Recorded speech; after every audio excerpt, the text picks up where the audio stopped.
Right.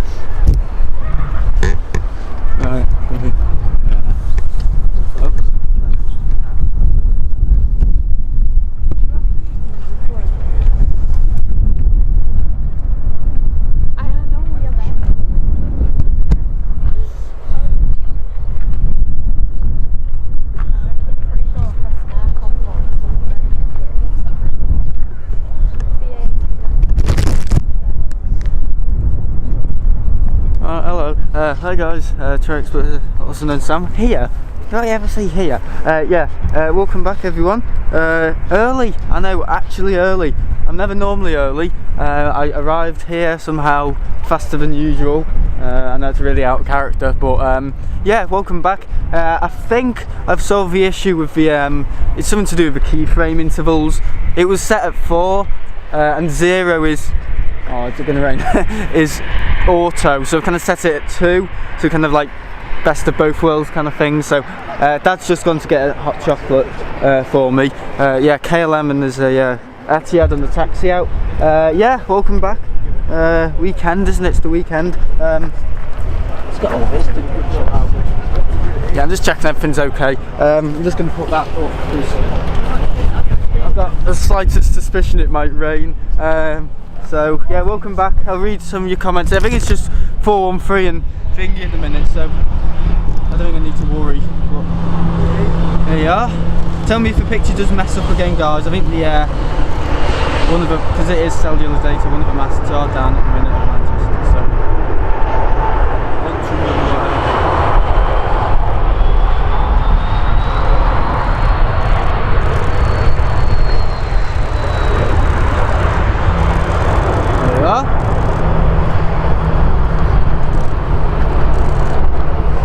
Dreamliner. Looks a bit windy up there. I think it might rain. I've got a feeling it's going to chuck it down.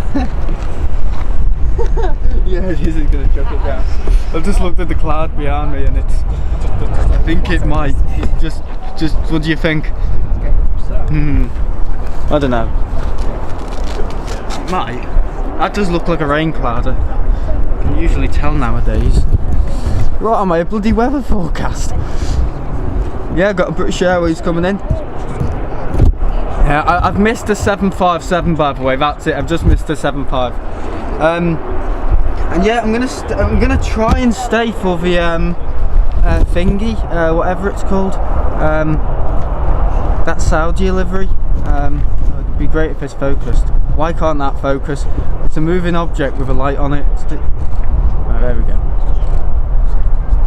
Come on. Yeah, I'm off for 2 weeks now, so there's going to be possibly some pretty cool shows. I don't know if I'm going to go overseas at all, or I make that sound like the US.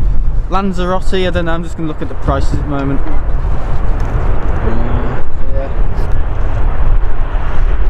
Yeah, A319. Look at that. Pretty rare to see. Well, not rare, but unusual. Is that an A? No, it's not an A318. Is it? Is that an A318? That's very stumpy. That is very stumpy.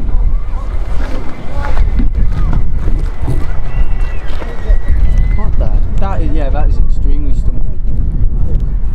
I can't imagine it's the A318. I'm gonna look on radar. Very interested.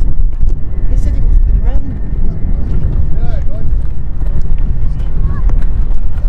It's an A319. Shut up.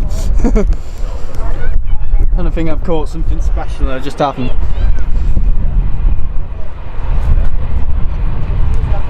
There we go. Always rains at Manchester. Yeah, my sister didn't come by the way. She's baking. This is my grand's birthday tomorrow. So yeah. We've got all the usual people watching. All the older people. Oh, 75 guys. Boeing 757.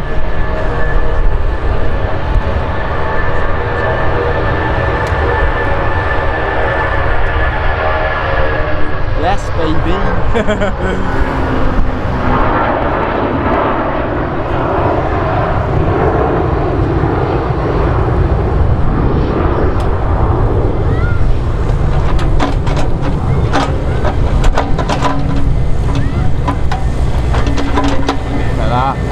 Yeah, I think we've all learned about the DHL one. I don't think we're going to bring up that.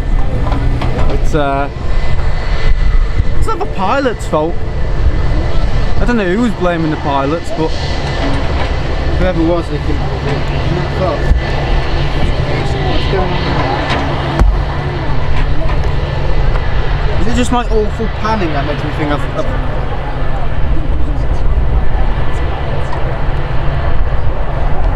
Yeah, it's just my terrible panning. Sorry, just something's appeared on the camera. Just doesn't look nice. Just doesn't look friendly at all.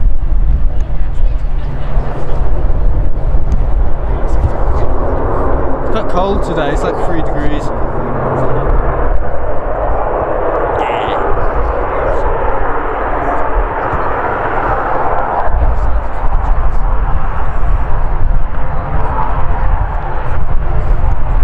Yeah, there's loads of good action.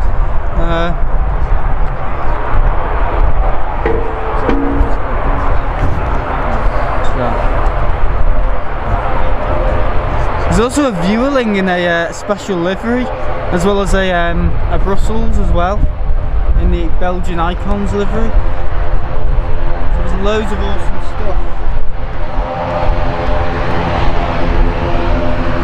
Got rid of A319 back in 2010, A318 sorry. I thought they had one remaining, like a private jet. I'm so sorry.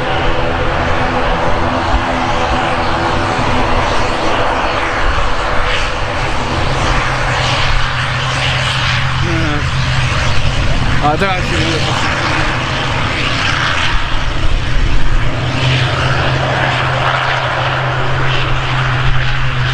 read the chat room, bugger Sam, hang on. Oh, here we are, yeah, it's the Belgian Icons.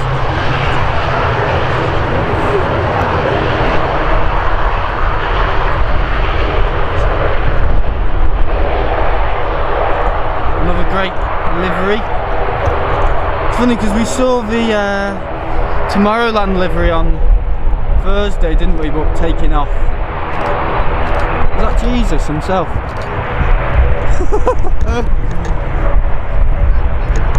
Awesome to see.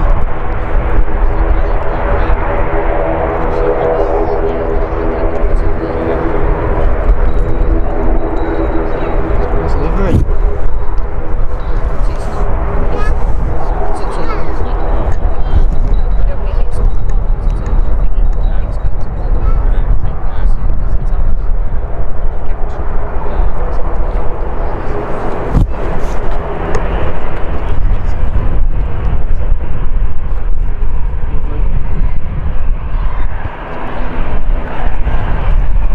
I'll read the chat in a minute.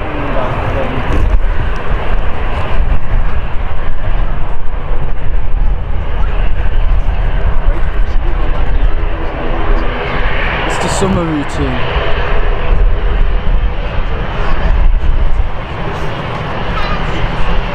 What the bloody hell is that? Like the Smurfs livery. Remember the Smurfs livery? Oh, that was the best. I would actually come to see that again, it's quite cute. Humorous.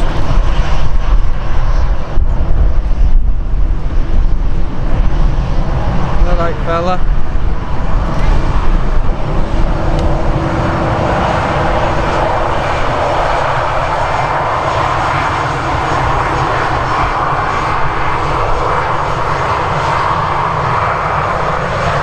Fly you to the home of Brussels.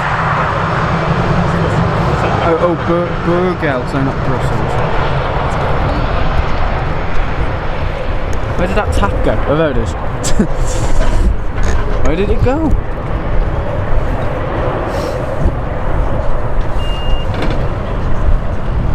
Right, okay. I'll read some of your comments now, since nothing's taken off.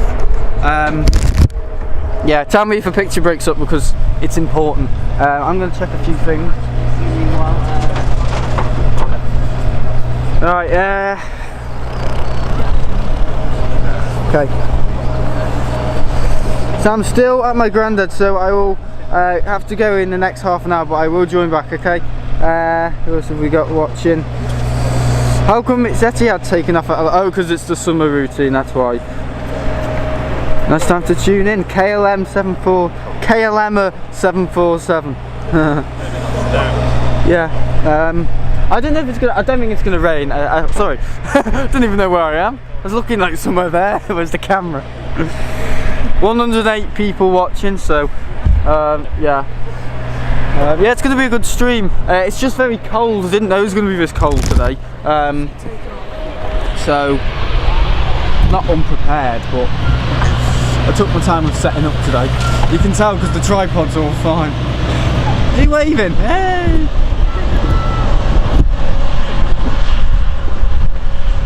You didn't see the wave.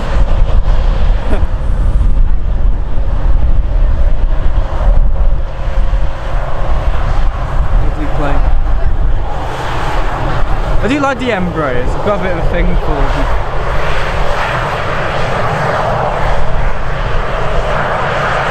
Yeah, it's quite cold today, it feels like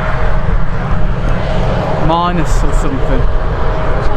Oh, that dawn, that's still there. It's still there, what is it doing there? I want to know. Because it goes to, I think it's Copenhagen or something. Something like that, yeah.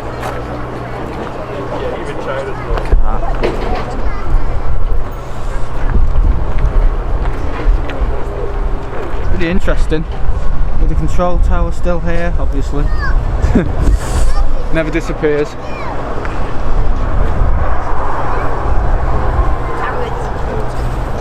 Matthew's here as well. Hello, Matthew. Got a few chemtrails in the skies as well. Yeah, have I got anything to talk about? I've got anything funny to talk about? I don't think I have, you know. I just started and just thought, oh. The commentary box, everybody. Never mind, I'm gone. A little bit early. We just thought I'd mention that the fire engines, there's nothing actually happening with regard to those fire engines. Shut up. Got live commentary. It's not my mic or anything. Billund, Sam, that's it. Billund. Fire station. Once that runway is closed, need to read Bruegel is a Dutch artist. They wouldn't put something so highbrow on a plane in this country. Runway 2 or outside fire engines. There we are. On the way got the back coffees. Morning, Sam. Hello, everyone. Just to give a little bit of background to that, when Manchester Airport everything's fine. had the new runway commission, one of the things that came up was that the fire service would not going to be able drippy, to you know. Do a little blob on my nose. Attendance requirements. If that's too loud, I can't do anything about it. So anywhere on the airfield. So we've got the A380. Can you hear me? Satellite fire station over on the Emirates. airfield. A380 Emirates. Qatar 777. We've seen the Etihad. Got Saudia in some special livery. Yeah, it's going to be a good stream. Morning, Sam. Hello, Michael. I'll join probably in an hour. I have to go shopping, okay, Matthew. I'll get to know about what everyone's doing. I also realised that Singapore Airlines don't go to Houston. No, I think we don't do that service anymore. We did have 2 A350s, but I think they did resume that service, but then I don't know, then they got rid of it. I don't know why. It's cold today because the wind's coming from this way, so behind me, so my back's, I can put up my hood, then my back might be a little bit warmer. Everyone see me struggling. Right, there's a Virgin A330 on the takeoff, sorry.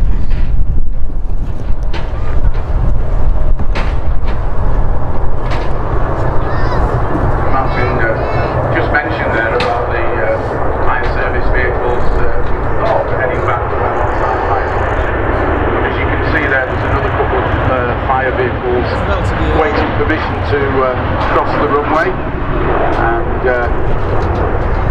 we're pretty certain now that the fire service are heading across to their training area, which you can just see now, literally directly above those two vehicles. Looks like it is basically the model of an aircraft that they use for training, so they're obviously all heading across to do the necessary Saturday morning training ritual. if we're lucky, we'll actually see them. Not me. That'd be so funny. I'm going to say set fire to. That's not quite the right phrase, because that unit over there, the green thing, actually has various different ways of producing firing engines. That was good. I've got a few more people watching now. They've got a few things to say for themselves. So watch out. Another BA. That looks like a Neo. Yeah, it does. I think there's a SAS CRJ down there. Yeah, look at that. Lovely, lovely to see. It's nice to see your face. Look, it's nice to see my face, guys. Look, it's gone. It's been shaved, and the thing is, it looks so much better as well.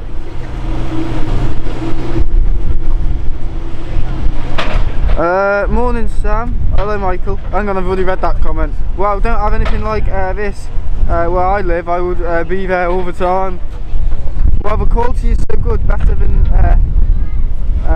definitely better than an iPhone. You've just noticed 413. You've just noticed. 413's just noticed I've upgraded. Nah, I think he's taking the you know what. Oh, it's pretty cold today. It is because the wind's coming from this way. It's like shooting onto my neck. So probably not as cold as Thursday, because all the water was going down my neck on Thursday because I was in that bus shelter. I think someone said that you're waiting for the bus or something. Are you waiting for the bus to your nan's house? You buggers.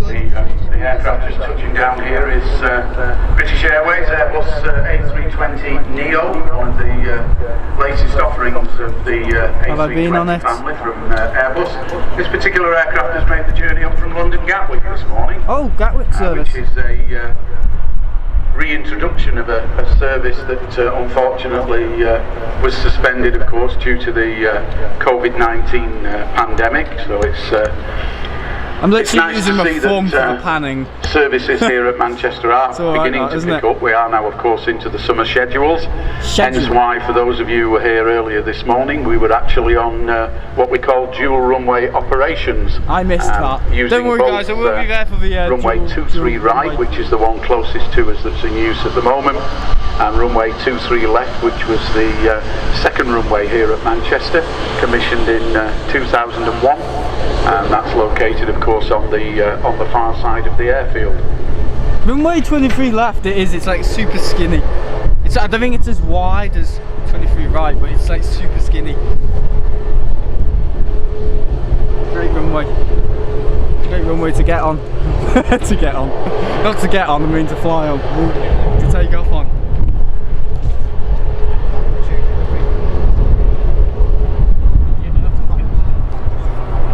Ryanair.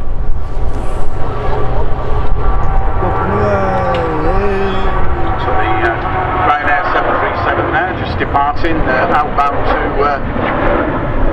the Spanish mainland, heading down to Malaga. Later on, of course, this afternoon, one of the things that's noticeable here at Manchester is Jet2, Ryanair, EasyJet, TUI. We see a lot of their aircraft coming back from Canary Islands and Spanish destinations. Apparently there is a 767 going to Aspargas. Later on this afternoon we'll start to see a bit of an influx of the holiday companies heading back to the UK. I believe there's a 767 going out, and then one going to Vienna, or coming back from Vienna, sorry. So we've got loads of good stuff. If the audio's okay, if it's not too muffled. Yeah. No, I realised ages ago, just I've been watching, all I do is listen and watch chat, make sure there's no spamming. We are really lucky to have this at the airport in the summer. It's so busy. Oh shit, that's CRJ. Oh god, I'm an idiot, sorry. Then we have another departure, in this case a Bombardier CRJ 900 belonging to Scandinavian Airlines, and that aircraft is making the return journey to Copenhagen. So a little wobbly up there. A couple of things to look out for today, particularly for the spotters amongst us. We've already seen the Brussels Airlines that arrived a few minutes ago, their A320 in a special colour scheme. A little bit later on this afternoon, just after lunchtime, we're expecting That Star Alliance livery. Service from Jeddah in Saudi Arabia, operated by A321. I haven't seen one of them for a while. Dreamliner, and that aircraft is also in a special colour scheme denoting special event in 2020 in Saudi Arabia. Special event in 2020. What special events in 2020? Is that a mistake? Yeah, lofty A321 guys there. Nice to see. Look at that as well. Sorry, sorry RVP, but it pisses me off. Look at this guy up there. He's clearly part of the Aviation Society. So am I, but I'm not allowed up there. So the Lufthansa aircract just down there, Airbus A321 is operating this morning's Frankfurt service. Bloody hell, Mr. Peekaboo. Jack in the box. Honestly, look at that. Yeah, I'm part of the Aviation Society and I'm still not allowed up there. It's favouritism. It's quite unfair actually. It is, it's quite unfair. Well, this place doesn't really have... I know, it's just not... Like they'll let you know if we're not happy with you here. I don't mean the staff, I just mean the TAS. We're just a bit funny with who's allowed to use this facilities and who's allowed to go on their trips. They're alright, but I don't get... Just going back there to my mention of the Saudi Arabian Dreamliner due to arrive a little bit later than planned, just after lunchtime. It's actually we're in a special scheme in the season 2021. I got my year wrong, so I do apologise for that. But as I say, a little bit of something to look forward to. Nice special colour scheme. The aircraft has visited Manchester previously, but hopefully by the time it lands this afternoon, we may have some sunshine to take advantage of. Looking out over to the west there behind us, there looks to be a little bit of dark cloud headed our way, but fingers crossed it'll skirt the airfield and we'll manage to stay basking in the sunshine. Now you've said it. Yeah guys, basically what we've got here, we've got a live commentary team, so that's what you can hear in the background. It's not literally me talking with a massive microphone. A couple of aircraft just taxiing out there for departure, heading down to the holding point of the active runway, which at the moment is runway 23 right. We have a TUI Boeing 787 Dreamliner. Behind that, of course, is the Virgin Atlantic Airbus. These A330s are as common as like 737s now, aren't they? A number of Airbus A330s based here at Manchester, operating services to Orlando, Islamabad, New York's John F. Kennedy. Previous to that, of course, up until the COVID-19 pandemic, Virgin Air used to operate the Boeing 747-400s. I read some of your comments, you cheeky bastards. All of those aircraft were retired, the last of which left Manchester. Did you get a haircut? Where can I donate a quid? A quid. Which, I'd recommend... Gone to the graveyard in the sky. How do people know? Oh yeah, because I've seen it here. Bought by a US you can donate on PayPal. Those aircraft are being converted into... Yeah, I'm just checking how good that audio is. So yeah, donate on PayPal, guys. YouTube take 30%. It doesn't... Well, I don't want to say benefit, but it doesn't give me any sort of real income, to be honest. But yeah, I'll donate through PayPal. The link is in the description. Bottom right corner, money sign. We're enjoying your stream, Sam. Ignore their commentary. Yeah, it's the Aviation Society. They do it because they think people are interested. To be honest, it's quite good. I'm just annoyed about that. And basically, I'm not allowed in there. I'm not allowed in there because I'm part of the Aviation Society. And you know, I pay money, but I'm not allowed to use that for streaming or taking pictures. I don't know why. I don't know if it's because of what I've said. I don't think I've said anything. Have I? I don't think I've said anything. Good morning. Oh, look at that. I can't even stay balanced. He's pissed. Well, I just realised on my flight back from Barcelona, I might be landing on 23 left. Recently at night time, 10 PM to 12 PM. We have been using 23 left for arrivals, cool. We are really lucky to have this at Manchester. There you go, Michael Hainsworth's donated £5, thank you. It's just easier on, it's like I expected it. No, thanks Michael, really do appreciate it. Yeah, PayPal is just the way forward, because with YouTube it takes a few weeks to you know, till I see it in terms of money for me, because YouTube take 30%. I know, even on donations, it's pretty sick. So yeah, the next generation music, I live in Belfast. Live music, and our airport's really small, can't get a good viewing spot. A mention for those of you who may not be familiar with Manchester It's a haircut Airport, society. The layout of the airport. My haircut's fine. Manchester Airport has 2 runways. What's wrong with my haircut? You can't even see it. I could be bald. Westerly and easterly direction. We are, of course, operating this morning. Loads of people watching. From the west towards the east. Got TUI Dreamliner, healthy, and then a Virgin A330. We've got loads today. To a loads of good at the moment, so loads of good action. Have to wait so to see whether the wind forces are changing in runway direction. But under normal circumstances, aircraft, of course, like to take off and land into the wind. It helps create lift, and therefore on takeoff. There's bars aren't an issue now, are we? I've kind of resolved the issue with the bars. Acts as additional braking force.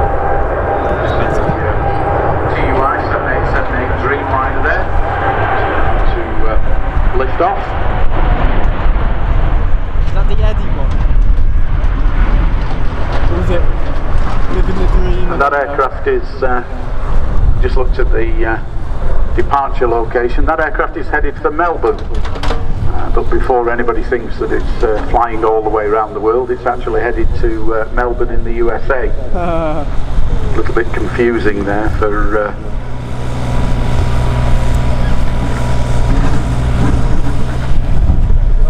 I think it's good. Is it going to rain? Look, I mean, look at the clouds over there. But right above me, it's okay, it's not that bad. That's pretty crazy.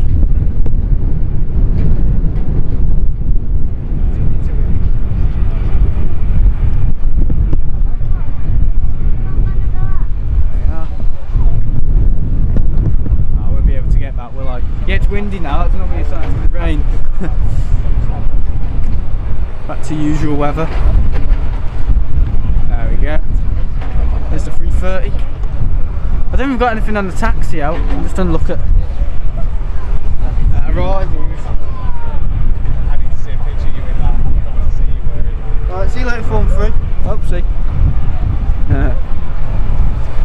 There's the Peak District.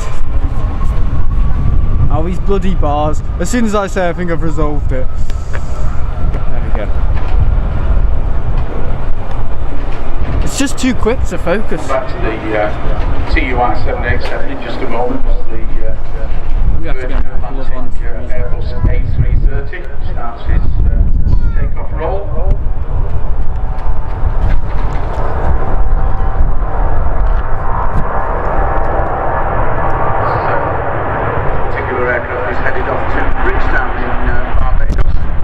Over the winter months actually has been a very popular destination from here at Manchester, both for Virgin, TUI and Aer Lingus, the UK subsidiary of Aer Lingus.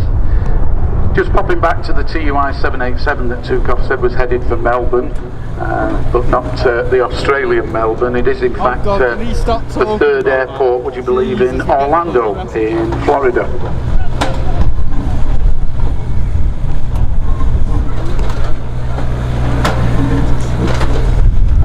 Disappearing.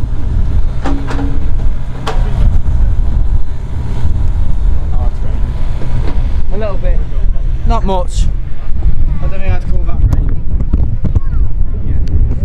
Something on it's like a very small plane. Just in front of us, you see one of the airfield operations vehicles there, the 4x4, with the orange and yellow checkered colour scheme. I don't don't know why I'm scared about it raining, because I've got all the waterproof stuff now, so there's no reason.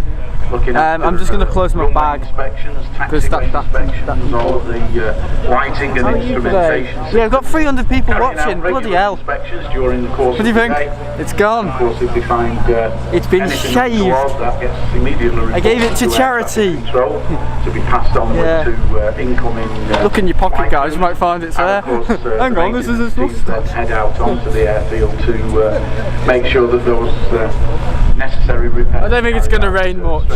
Like it's kind of spitting, but not much. 24 hours a day, making sure that we all operate in a very, very safe environment. Morning, Ops.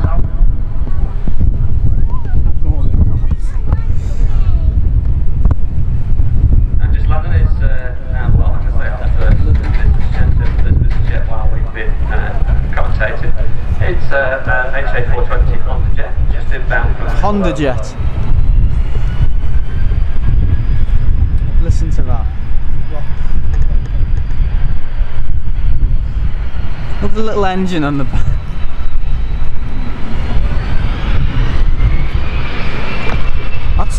Is that that, or is that something down there? That's something down there. This is the business jet. Flipping hell.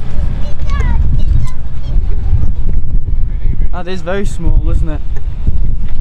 Right, isn't these jet about to take off? Is this bag okay?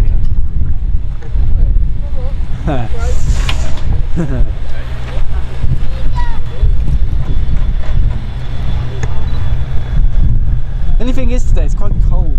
Like I wasn't expecting it to be this cold. Dad said it was 3 degrees, I was like, oh, okay.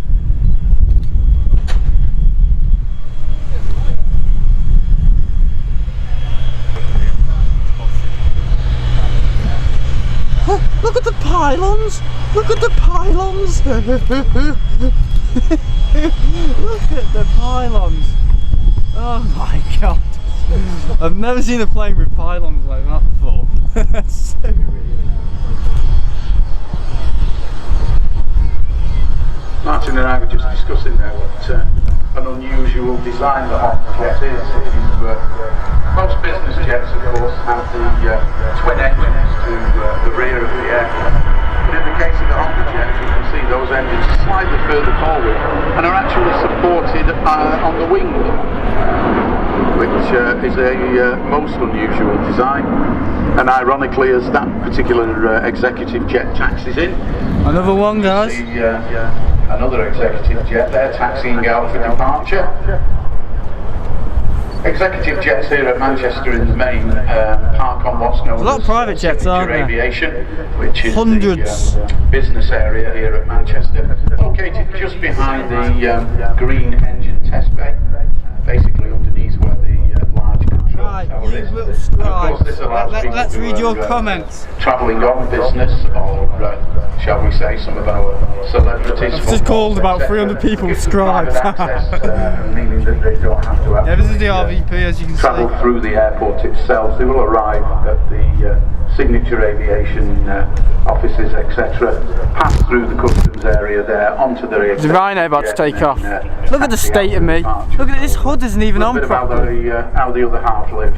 You mean not mingle with those that are great unwashed? That's pretty much what you're saying, isn't it? Right, who have we got watching? It's so beautiful. The jet going out is interestingly named. Have you tried emailing or talking to them about you not allowed? Yeah, honestly, we've tried everything. We've even talking to the managing director here. He doesn't want anything to do with it.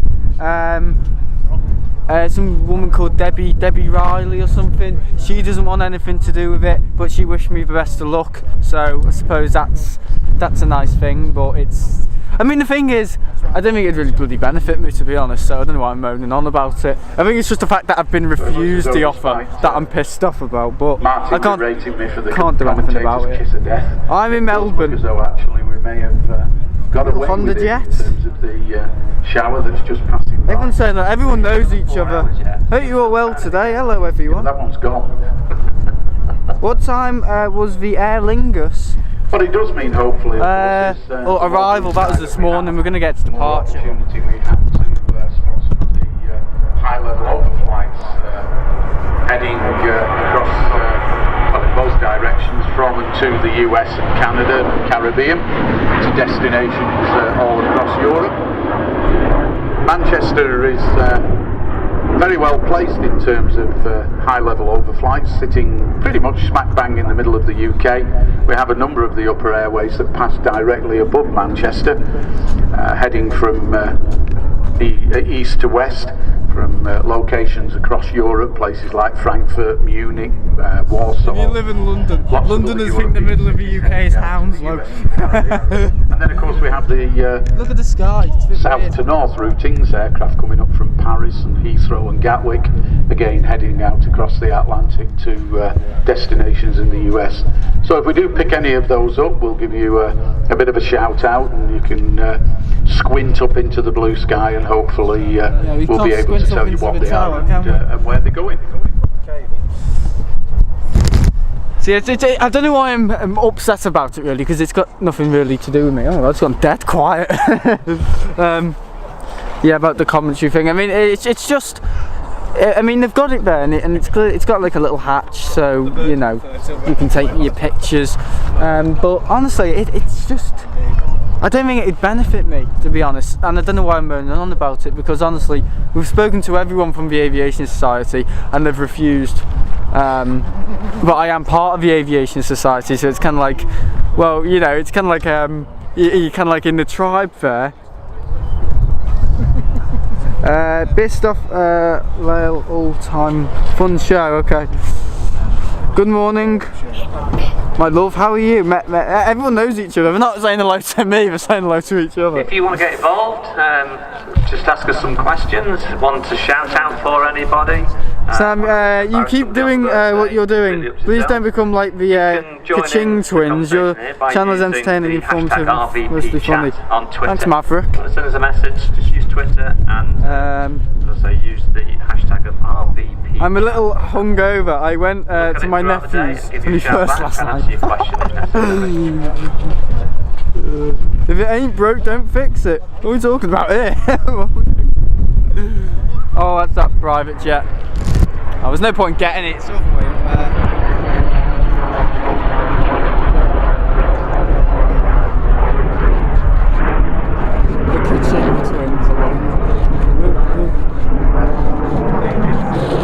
If you've not joined the 20th century, even the 21st century, you are also quite welcome. It's quite dry today, so if you want to come knock on the door, you can do exactly the same. If you want to shout out for anybody, can you knock on the door? To answer a question. If I knocked on the door, they'd probably go, piss off, I've already told you. Do it the old-fashioned way, knock on the door, which is the furthest. I'm not allowed up there, never mind knocking on the door. We'll endeavour to do what we can. It's just a bit annoying. Oh God, if you want to donate, yeah, somebody's already donated, Dad. Yeah, that's Dad, by the way, Michael Lockett. It's not somebody who's like a #1 fan. Condition. If you do come across, please do take care, because it can be a little bit slippy underfoot, and the last thing we would want is anybody taking a bit of a tumble just to come and ask us some questions. I think I'd rather take a tumble than ask questions for them, to be honest. I get more gratification from falling over than speaking to them sort of people. I mentioned before, of course, that movements. We're just a bit stuck up, that's all. I'm not like that because they're interrupting this. It's just that all the refusals. And honestly, I pay a subscription for the TAS. I'm going to mind what I say now because he's here. I think it's like £14 a year. And it's good enough. Well, it's not good enough because I meant to get like these news articles that get sent to my home for like another £2 or something. So that's actually £16 a year. And I haven't received my March one or my April one. So I had my January and February one, and then they kind of like they're just like giving up. They're like, no, we can't be bothered sending. So no, I haven't got my. So it's pointless now. I don't know what happened. I didn't know what happened in March, but I couldn't have known what could have else happened in March. Emirates, of course, the largest operator. Because I didn't get my book. I didn't get my TAS. It's called flight check, and it's made by AC80 on routes across. I finished school for 2 weeks. I think the most. Oh, don't get me started on the Bing Bong dudes with their gimmicks. 20 aircraft, now I think got about 86 of them back The in Bing Bong service dudes. and adding to that all of the time. So great to see the Airbus. Yeah, I'm with the spotters. They love me. Don't you? Don't you? Someone's gonna get so confused one day and think, what is he going on about? Oh, retro, got SAS retro. Just all the cameras popping out. They weren't taking pictures of my moustache. Look at that. Just taking the opportunity to grab a couple of pictures there of the Scandinavian Airlines Airbus A3. Yeah, and your little hutch. Just taxiing out for departure. I'm sure the TAS are perfectly fine, but I think I might pull out because it's not good enough for me. Scandinavian fleet. Colour scheme that used to operate back in the well, I think it was the 1990s. I'll check that out for you. But yeah, they've a number of airlines have done this with aircraft within their fleet, usually to celebrate some form of anniversary. Recent weeks we've had a couple of visits from the Qatar Airways. No, the thing is, I don't like the Aviation Society, but I'm wearing their bloody cap. The original scheme that was introduced way back in 1997. Alright. Yeah, that's the haircut, by the way. Nobody's seen it. I don't think people need to see my haircut. I don't think it's that interesting, to be honest. I have an article in the magazine. That other mob, the mute button is a must, yeah. And you happen to be a member of the Royal Aeronautical Society. Recovering from COVID now, doing better. That's not even a mod, no, that's not a mod.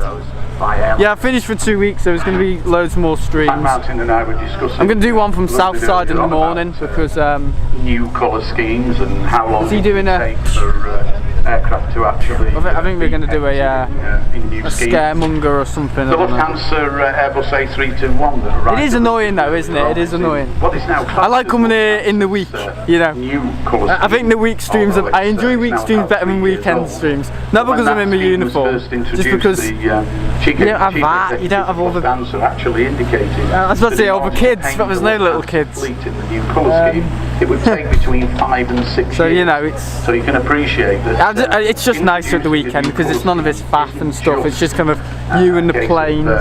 Bringing your aircraft in and painting them. It can take many years to. I will get into trouble, by the way. I will get into trouble if I keep reading out Bing Bong dudes and all that and stuff like that. Like, I know people enjoy it, but I will end up getting told off for it. Or I say I get like I'm under strict reservation by them. No, but there's 2 streamers at Manchester. There's me and there's what's her name? Of the airline. Oh, what's her name? Put out to various companies you create. Oh, I've forgotten her name. I've forgotten her name. The livery is a design. What's her name? Kaching Bong Dudes. Live or something, I don't know. That's it, Airliners Live, yeah. If you enjoy, that's all that matters, yeah. I enjoy the streams. I enjoy what I do. So it takes to paint. But yeah, it's just week streams that are nicer. If you're going to paint an aircraft in a special livery, oh, someone dropped something. Depends on the complexity, so whether it's actually applied in a standard way or whether you actually have to get basically an artist with an airbrush in to actually paint things such as, a lot of people remember the tiger on the nose of the Messiah 747. Some guy's brought his deck chair in today. I could do with that. Polish person actually did it. Don't ask me the name. I know I wrote it down, I probably could pronounce it now. What's up, name? I don't know what's going on here either.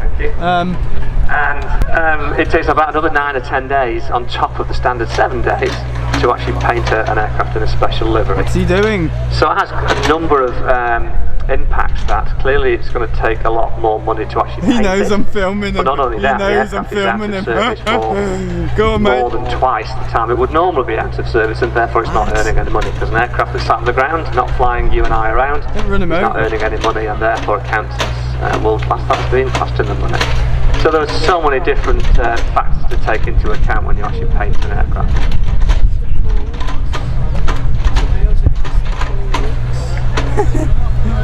That's going to be up early as well.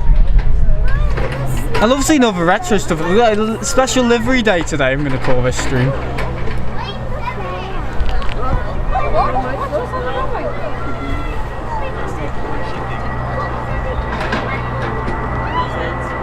Oh yeah.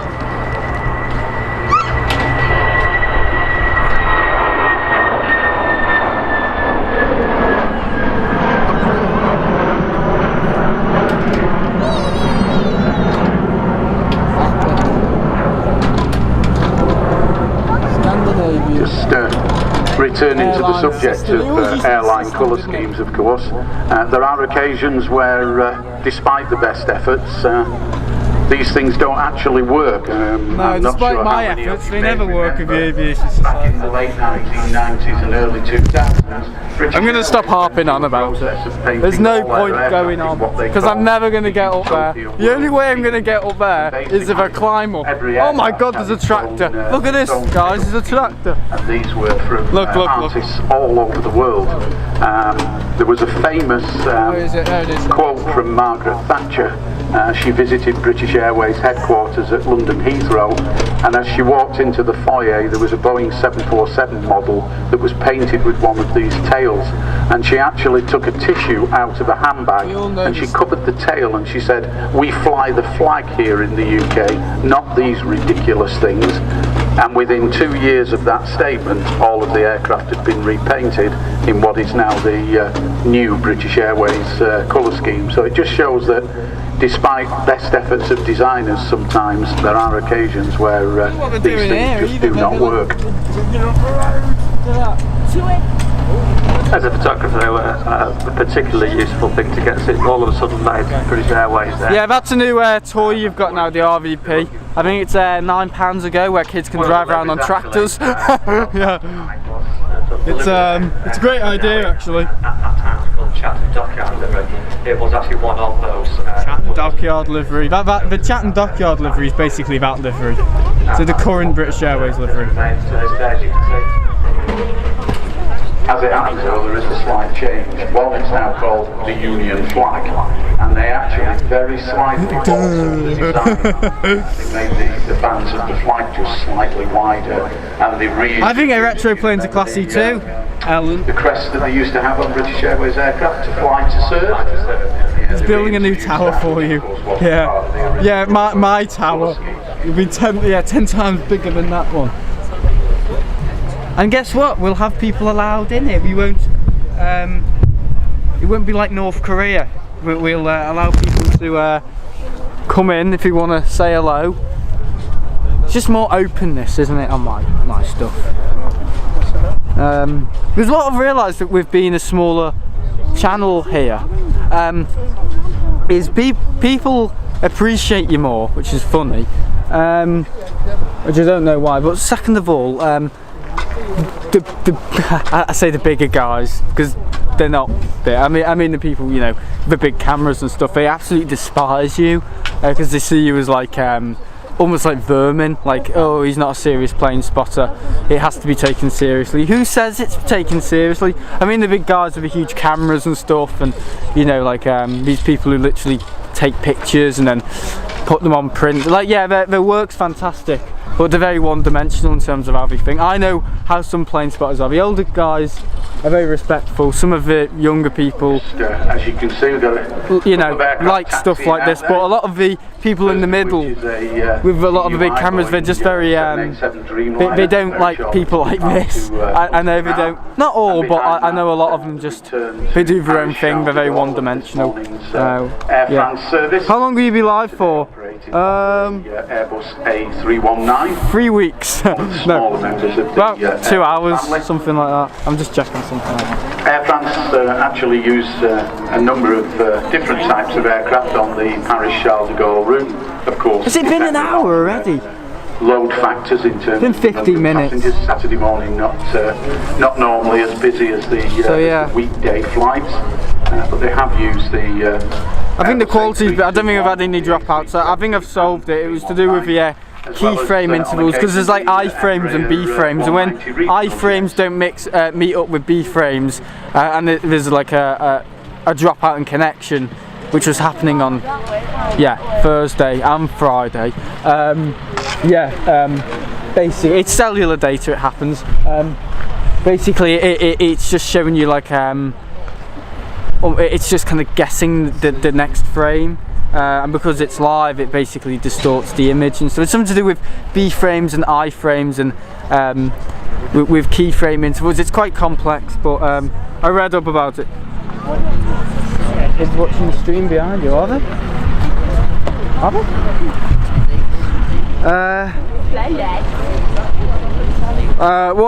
Another hour more or less. No, it's not going to be that quick. I'm not going to pull a quickie and say, I've got to go, my chips are ready, bye. Like I usually do. Everyone knows my routine. I get here, I moan, and then I'm happy, and then something happens, and I've got to sort something out, and then my chips are ready. And then I go. And then I thank everyone for all the support. Yeah, and then I do it again. I moan. Something goes wrong. I end the stream and I. Got a lot more people on it, just like Ryanair do. Oh God! Time flies by jet lag. The problems with the Max. Ryanair, it's nothing. Seen it 100 times before. Is that Max? It is a Max, isn't it? Yeah, it is. That's a Max. Noticeable, of course, that we will call it a 737 Max because basically that's what it is. You will notice, of course, how much quieter these new Airbus A320 Neo. You don't leave that overcorrect. Boeing 737 Max are much quieter. It's getting the end of, when you overcorrect, you scare the same things. Versions of those aircraft. In the main with the 737 Max, and I'll point it out now because when the Boeing 787 Dreamliner looks like Lurganer. What a Lurganer! You'll notice at the rear of the engines, they look as though they're like concertina. They're basically cut out. And what that is, that design actually not only improves the efficiency and economy, but also is very helpful in reducing. I was using my finger then for the panning. Sometimes I just use my finger. I don't use my hand. I find with panning and zooming in, I just use my pinky. Some people use elastic bands as well for super smooth. So do get in touch with us, give us a tweet using the hashtag RVPchat, anything you like. Want to shout out to somebody, want to ask us a question? Just someone want to shout out. Do you guys want to shout out? Hello, nice to see you again. Alright. I don't personally use Twitter, to be honest. I use that Insta, Facebook, WhatsApp thing, whatever it's called.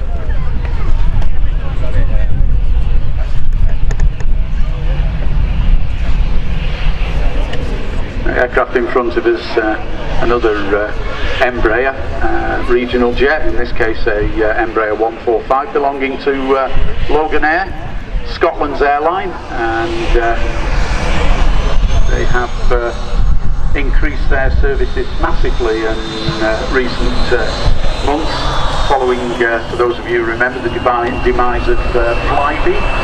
They are actually restarting operations from Birmingham now, with a number of destinations using their Dash 8s. But Loganair picked up a lot of the routes that Flybe used to operate, including a number. Look at the lighting, it's very clear today. And have significantly. There's a two Dreamliner. There's like a meet-up behind me, Jesus. Their fleet numbers with the introduction of lots of new aircraft to cover those fleets. We saw one of their new Aero Spatial earlier on that had arrived from Isle of Man. The Minutemen. So as I mentioned here, there was the TUI 787 Dreamliner, and just as a point of interest, have a look at the rear of the engines and look at how they've been designed to it's the one with the weird coil on its nose, look at that. Reduce the amount of noise.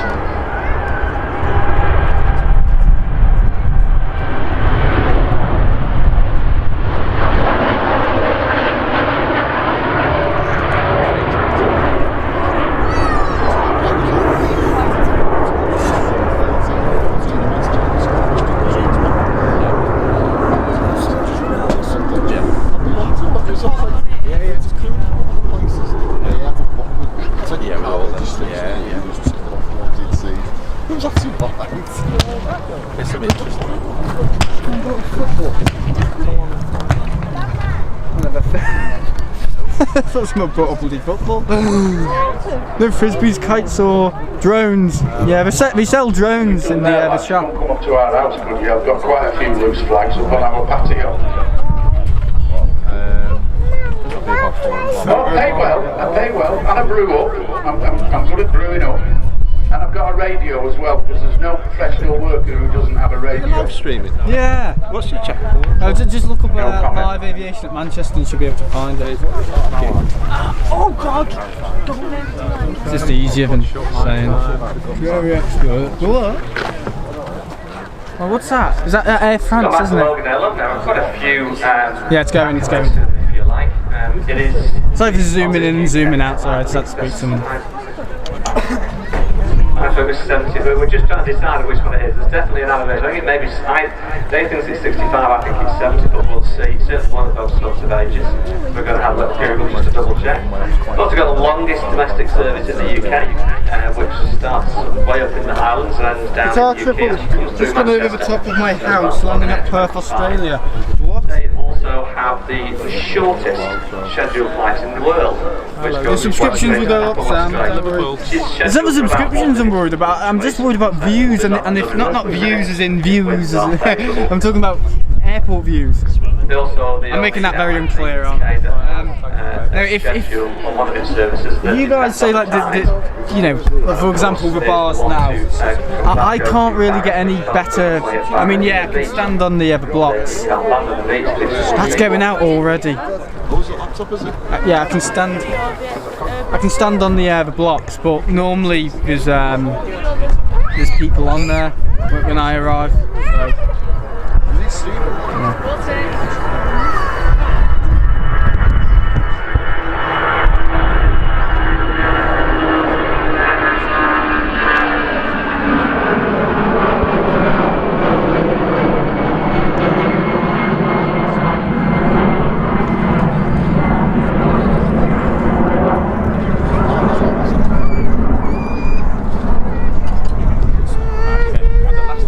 Anything coming in. I'll read your comments in a minute. Hello, remember me? Yeah, I do remember you.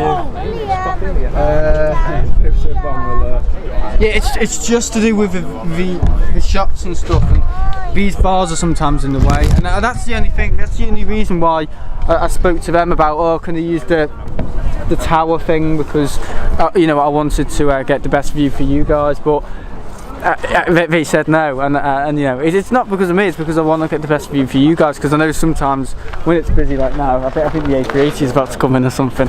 That's my best prediction for all these people. Yeah, loads of people get up and start standing and all that. Alright, I'm just checking something. Hello. I've got other stuff today. I've charged everything up. The only thing that's not charged is my little did I even bring it? I don't think I even brought it. My little, you know, my juice battery thing. That bloody thing. Yeah, I remember everyone. I'm not likely. I mean, it's not become a point now where you know, I think at one point I remembered all the names of my subscribers, but now it's kind of like. But I still remember people. Most people who tune in. 300 people watching. Stuff. Milk chocolate. I haven't had milk chocolate at all. We've Lufthansa. consulted John. I have like no time to speak or drink or anything. It's just constant. That's why I enjoyed the lockdown spotting so much. I didn't have to do much. I'm joking.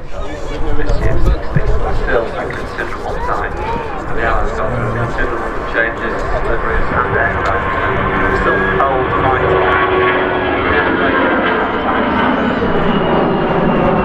They operate around services. You can see here the ATR 72s, ATR 42s, I think. I thought that was EasyJet at first. I don't even look. I don't. They also operate Islanders and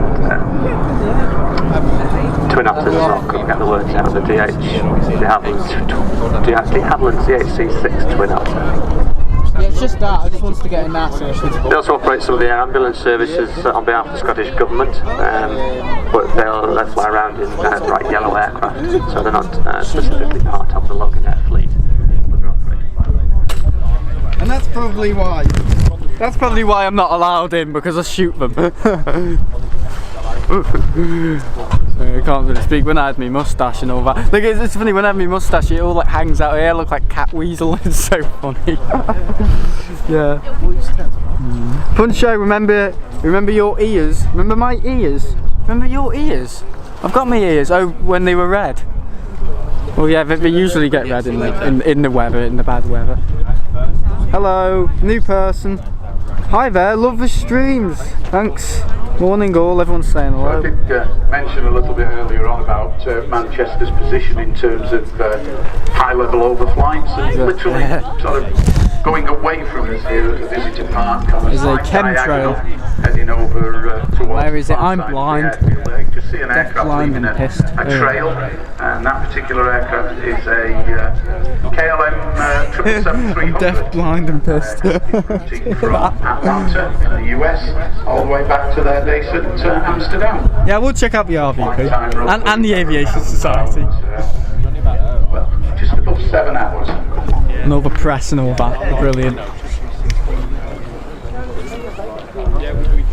You don't really get press down here. There's no. Yeah, you get press at London, you know, British Airways, but you don't really get press here. Not much coming in on radar. I think it's departures right now. Oh yeah, not before, on Thursday morning, I didn't capture it, but it was the 757 with winglets, with the red and grey livery, you know, the Diet Coke livery I call it. I don't know why.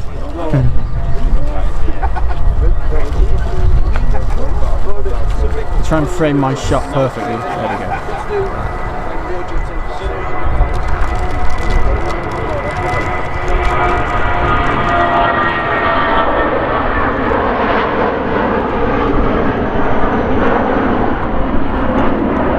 Just departing there, the British Airways Airbus A319. Operating one of a number of shuttle services between London Heathrow and Manchester during the course of the day. Again, the shuttle services were massively reduced during the COVID pandemic, operating on occasion just once a day. But we are now actually. I don't think anything's on arrivals. 7 or 8 services during. Someone's just told me as long as nothing's on arrivals. Obviously, those aircraft, those shuttle services operate from all of the UK regional airports, taking the passengers down to London Heathrow to connect with British Airways. I read some of your comments. Good evening, everyone. Heading out to destinations. It's 10:20 PM here, 9th of April. New Zealand. Someone's watching from New Zealand. Good eye. I had a teacher from New Zealand. Yeah, she was. Our next arrival. Why is that relevant? Just looking at the screens here. It was windy that day you lost your tash. Yeah. I know, it's funny, isn't it? Quick note on that. Just put H tash. The Aviation Society. Used to be humiliation. Hey there, hopefully you should see Lufty 747 overhead in a few minutes. Hi from India, hello, Mohammed Tabrez.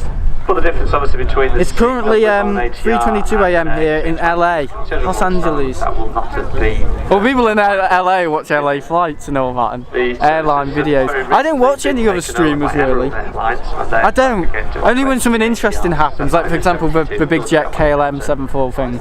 I watched that. But I don't watch anyone else really, because I'm not really interested. I just do my thing. I'm only interested in what I do really. And if you go back even further, yeah, and what people see and stuff. We're at the RVP, Runway Visitor Park. That's what it stands for. Yeah, it's like a dedicated place. There's no point mentioning it because I'm not going to get anything back. It's a dedicated place where you can spot your planes, have a drink, attack a few people. That's what I do after the stream. I usually get so rat-arsed I have a go at people. I'm joking. I throw them a tripod at them. For that to be a yeah, it's good. It's a good place. Although in this case, 747-8. I'll check it out if you can afford it. Belongs to the German airline. It's not that expensive. We've got a pass. You can get 100. I think it's £100, and they load like £200 onto it, or like maybe, is it 50 quid? So for each visit, so it's just a hell of a lot cheaper than, you know, £5. I think it is £5 for parking, so it's quite expensive. I don't know if it's £5 for parking for 2 hours and £10 for the day. I'm not sure, but we've got like a pass that you just pay £100. I mean, if you live local, you might as well just bloody walk or take the bus or something. Because we drive up from the Wirral, it's obviously we have to park. I mean, what I would recommend doing is park. I think at one point me and my dad agreed we'd park at the Romper and walk, but then if anything, if we were on a deadline, for example, if we had to see something, yeah, we'd miss it because we would have to walk. Because that walk up here, it's not like a grand entrance where we've got like balloon figures, like windsocks of the staff at work here. We'll rob you blind. I'm joking. No, it is. It's kind of like you're going behind the airport. It's a bit confusing. Yeah, Runway Road. Hello, greetings from Oakland, California. Looks a little cold there, yeah, it bloody is. You wouldn't know, you're in bloody California. No, I'm joking. Oh, why is that lagging? Right, oh yeah.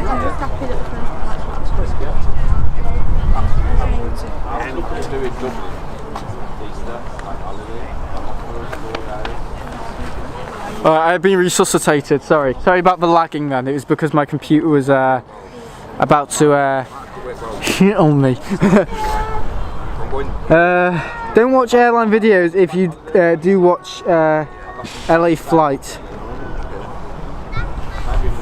Watch LA flights instead of people recommend LA flights. I prefer Manchester than LA. Either way, I don't go plane spotting at LAX. People prefer somewhere at the other side of the world. LA looks brilliant. I mean, for spotting, it looks a little faffy. It's a bit like Heathrow, but I don't know. I mean, Amsterdam's meant to be good. We will probably do a stream at Amsterdam maybe this year. I don't know, stream plans for this year, Lanzarote and possibly Heathrow again and Amsterdam. We've done Heathrow so many times, it's ridiculous. Yeah, we go to Heathrow a lot. I mean, we haven't been for about 2 months, so that's not a lot, is it? But after I went to Tenerife about 2 months ago, yeah, I felt like I had to do a stream there. So next time we go to Tenerife, I'm going to do a stream. Tenerife, sorry, Lanzarote. Tenerife back in 2019. Sod Tenerife. I'm sure it's a nice place. I prefer Lanzarote. Global pandemic into Manchester. At one point, of course, unsurprisingly, it became the I think the picture's been okay today. I think I've resolved the issue. Yeah, before it was to do with a sim, but also now I know with the keyframe intervals, it was a mixture. But that sim that was in the modem was actually fried. It was in such a bad condition in the end. Basically, the streams just wouldn't.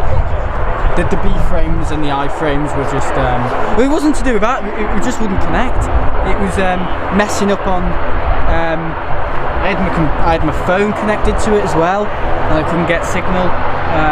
And yeah, it was just an issue with the sim in the sim card. But now I've got a sim in the modem and a sim in my phone, so I can just gift it data. Needs be. I don't know how much data's on there at the moment. It says I've got like 8 days left or something. Obviously, I don't know how much it is.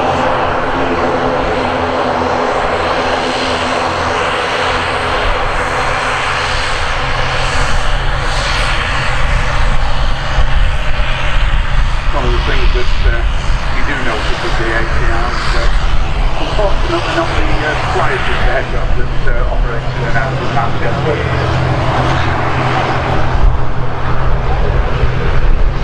See what I mean, these bars? See, I would have liked to have sorted it out for you guys, unless I get a pair of clippers and get arrested. Mentioned a couple of minutes ago about the KLM 737 very short to return to Amsterdam, and no sooner have we said that the EasyJet Airbus A320 there just rolling out on the runway is inbound from Amsterdam. It's funny. One going to Amsterdam, one from Amsterdam.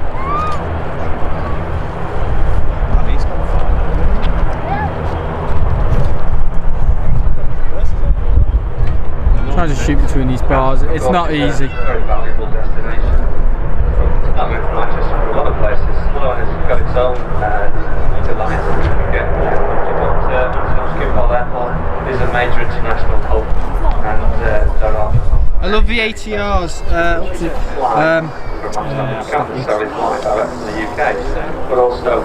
But bad when someone speaks over very loud. I know it doesn't. I mean, I have to do weekend streams because people expect them, and also it you know,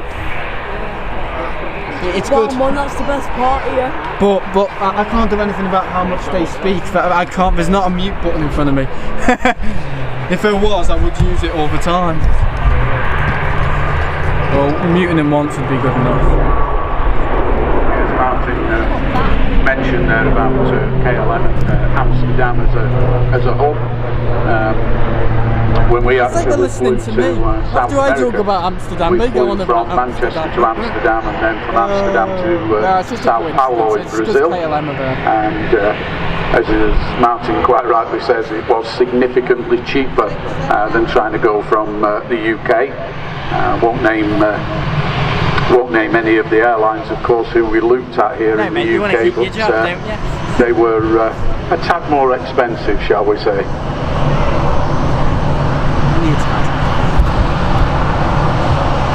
Another EasyJet, world's most functional airline. Seen this one before, TR. Golf Echo Zulu Tango Romeo.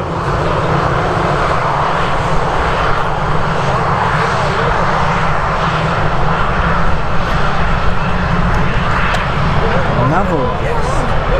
Another one. Just keep getting these EasyJets, don't we? I've noticed with the EasyJet that I've just landed, the one that's just taxiing in only has a very small sort of arrow-shaped bit on the end of the wing. These are called winglets. Now it's the older style of winglet that Airbus used right from the very beginning. See the aircraft taxiing in now has got what is a far more normal, if you can use that word. It's very similar, shall we say, to a lot of other winglets. In fact, Airbus called when's the A380 coming in? Soon. Not entirely sure why. And they're actually oh yeah, the Belgian Icons livery due out. South Korea. These sharklets or winglets give about 4–5% reduction in fuel burn. Why don't you try the location from airlines live? They have more because of an elevator. Because I'm not allowed, that's why. Costing at the moment. Because I've been told to basically stick one so by the way, do expect the Aviation Society, which is nice, isn't it? Lovely people.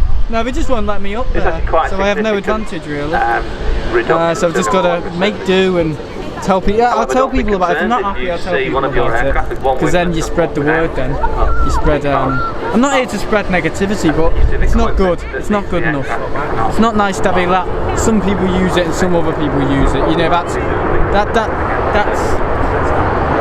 either. Well, I know exactly what it is. It's called being mates with the managers, which 477 people know that. So yeah, spend your money at the RVP, that's what I do. I've been doing it for many years, but I've never seen it like this before, with favouritism and treating people differently. It's not right, is it? I mean, if it was the press, yeah, I'd understand, but they've got no other more authorities than I. They think they do, but I don't. A 90-degree everyone's equal. Taxiway, as opposed to the EasyJet, which took what's known as the rapid exit taxiway. Difference between these two taxiways is that one of them is set at 90 degrees, which means that the aircraft has to slow down quite significantly before it can make the right-hand turn, whereas the rapid exit taxiway allows the aircraft to vacate the runway at a much greater speed. So what's the significance of that, you may ask? Well, the answer to that, of course, is when the airport is busy and air traffic control are trying to manage arrivals and departures, the quicker an aircraft can get off the runway, the better it is for air traffic control to be able to either get a departure or a landing in between. So here at Manchester, the aim normally is in busy times for around about 65 movements per hour. That constitutes landings and takeoffs. So as you can appreciate, that's almost, well, it is literally just over 1 a minute. So the quicker the aircraft can vacate the runway, the quicker air traffic control can get the next departure of the Okay, I'll read your comments now.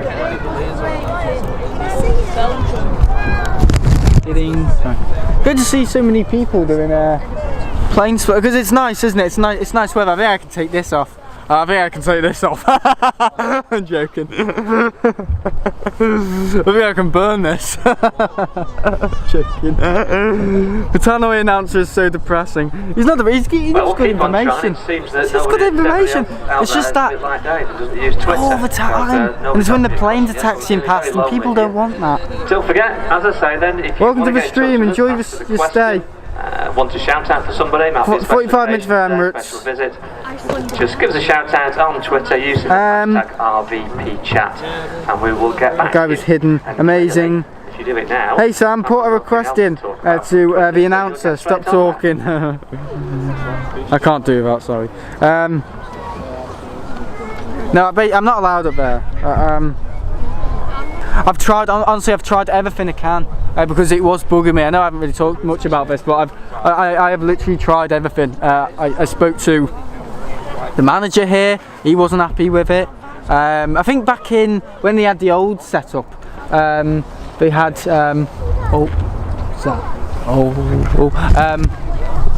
when they had the old tower here. Hang on, I'll talk about this in a minute. Executive jet visiting Manchester this morning in the form of a Embraer Phenom 300. Embraer, of course, I mentioned earlier on, originally were manufacturers of regional jets, which became very, very popular, particularly in the USA, where they can operate from short runways with low load factors. Oh, it's the one with the dog on the back. Embraer then branched out into the production of executive jets, and again become very, very popular. Started with the Phenom 100, and then this is a Phenom 300, which is a slightly larger executive jet, and have moved on to the new Legacies and Phaetons. But this particular aircraft is inbound this morning. That's what I'm not allowed to do, apparently, because I think I might fall off and hurt myself. Oh, it's quite funny. Even a little back hatch on it as well. It's just funny. Jesus. Sounds walking around in it. Well, I just don't get it. Yeah, it'd be nice, wouldn't it? I'm going to get a lot of abuse after this. I feel like I'm even going to get banned from this place, or they'll just let me in, just to keep me quiet. I will. I'll moan if something's not fair. I'll moan about it. You know, I'll moan about it. I'm childish. See him picking his nose. Woof woof woof. Woof Woof Airways. You sell dog food on board. Lovely. Right. Yeah. The best airlines for your pets. It's private jets, very weird. What have we got there? That's just, that jet is used for dogging. Oh god. Got a lot of funny people in today. I really like your videos, thank you. I don't. I Planespot as well. I live near Manchester and Manchester Airport, so there's a lot of low planes near me. Yeah. Our, next arrival there. In this case, once again, another. I prefer the commentators. Honestly, I wouldn't show people's faces that much. Best thing to do, not being a Karen, but just advice. Advice. This one is just ever so slightly larger. It makes no difference to showing someone walking past me. So far. I could just call it a mistake. I could just say I was filming the Concorde and I accidentally filmed him. It's got face automatic detection, it just zooms on someone's face. I've got it on mute, but not because of the announcer. What, because of me? We've got some snotty-nosed bastards in the stream at the moment. How's it going for Dublin Airport? Oh, hello. This is possibly the reason safety issue on your own. So we were talking earlier. He said I'd have to wear a harness if it did go up there, but this particular then they kind of backed out and thought he probably wouldn't fit the harness. Let's have him on strings. Right, Iceland Air. Although I do have to say, I still very much like the blue and yellow contrast. You do. Iceland Air are painting all of their aircraft in a new style colour scheme, although it's not all exactly the same. Each aircraft has a different coloured stripe from the base. That's the only good thing you can take away from that Iceland Air livery. But it's yellow, green, purple, I suppose pink. it's a little bit unique. So not quite sure of the thinking so with the behind 757 liveries. That's Iceland Air's new scheme, and as we mentioned earlier on, of course, as the aircraft is taxiing down the runway there, just incredible how quiet those engines are. You can hardly hear it. Spec people have.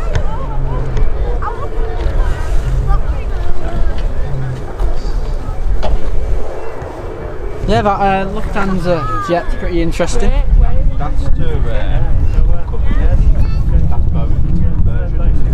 In fact, the Lufthansa Airbus A321 there taxiing down to the end of the runway to make the return journey to Frankfurt.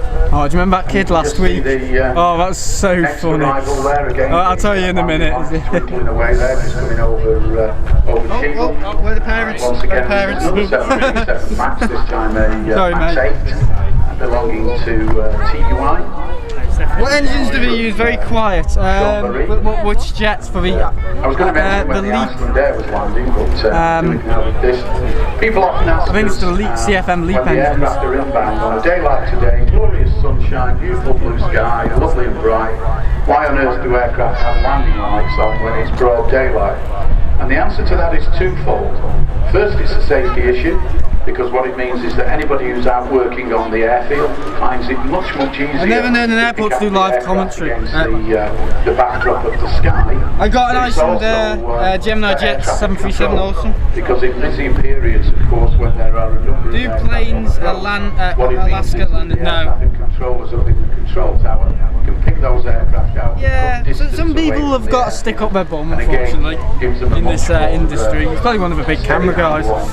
Of the safe operations of arrivals and departures.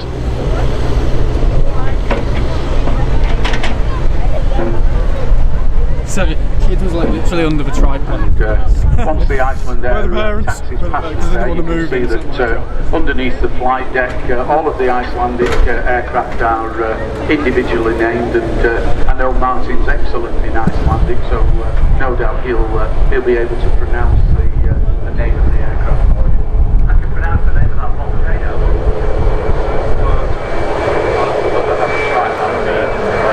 Volcano, just for instance, a Yaslayoko. 737 Max. Another 737 Max.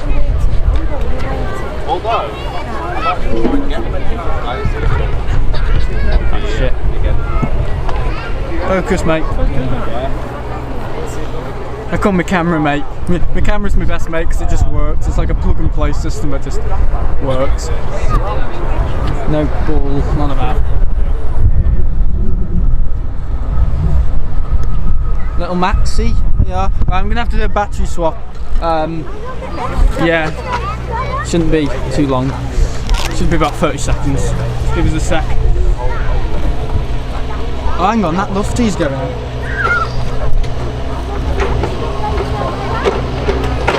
Yeah, ignore the haters, guys. Again, noticeable the 737 MAX there, just incredibly quiet. It's thinking back a few years ago when aircraft were landing, and in some cases even now with the certainly with the 737-800s that do make a bit of a someone's got anger issues down there. 737 MAXs are a real step up in terms of noise reduction. Yeah, we were live on Thursday and it was pretty good. On the outskirts of the airport are very pleased about. Come on, focus, there you are.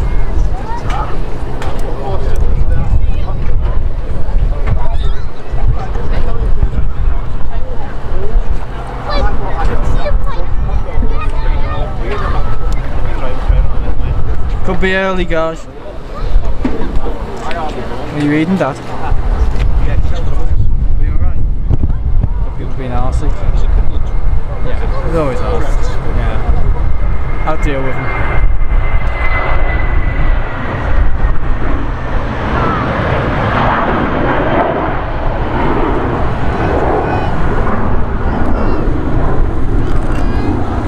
See you later. Oh, can I have a, oh, hang on.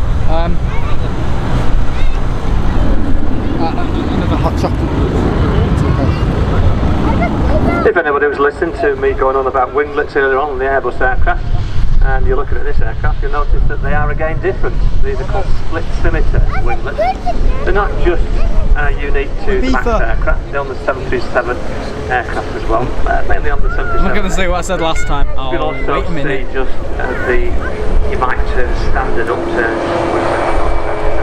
All those winglets. Something that can be retrofitted. So one from the 737 with an arm. Been changed by that.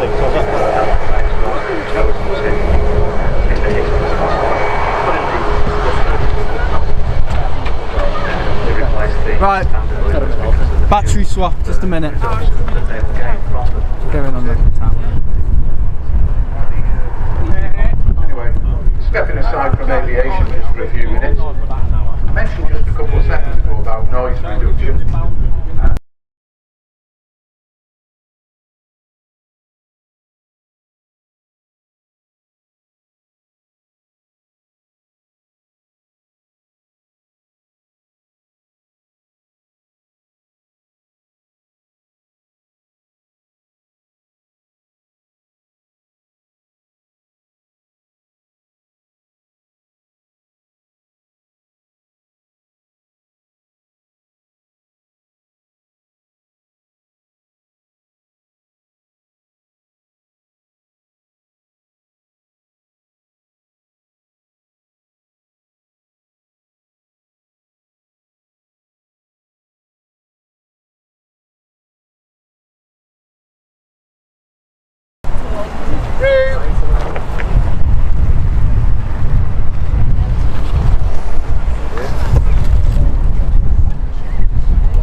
Noise reduction, what I was saying there, come on now guys, don't be tripping over the channel, come on.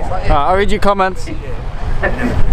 I saw him then throw himself in front of you. I'm a witness to it if you want to make a claim. Who's being an arse and who's not? Let's read the comments. I spoke earlier about Manchester's unique position in terms of Fueling with a new song contest special livery on its way, Manchester. Cool. If you consider that it's sunny. It's the weekend. Winner, winner, winner, winner. Chicken dinner. Largest accommodations in the UK.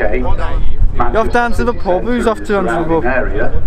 And then hello, watching live from New Zealand. We've got one of the most beautiful views that you could wish for of the Derbyshire and Cheshire countryside. Haven't been to Manx since the pandemic. Miles of Manchester city centre. The panorama that we have in front of us. Why is this guy getting blocked? What does he do? The big hill. Is anyone from Pakistan here? And then we come all the way around to past Alderley Edge and... I'd rather have a laugh with your stream than Airliners Live, constantly going on about money and donations. They are knobs! Yeah, everyone! No, I'm joking. Problems all solved with a Max now. Hello again. I've cleared the shelves at Tesco and the conserve at least. God. Hi Chris from Pakistan. Who's Chris from Pakistan? So don't forget, you can contact us using the hashtag. The guy in the commentary box saying order jets, make a racket. What's wrong with that?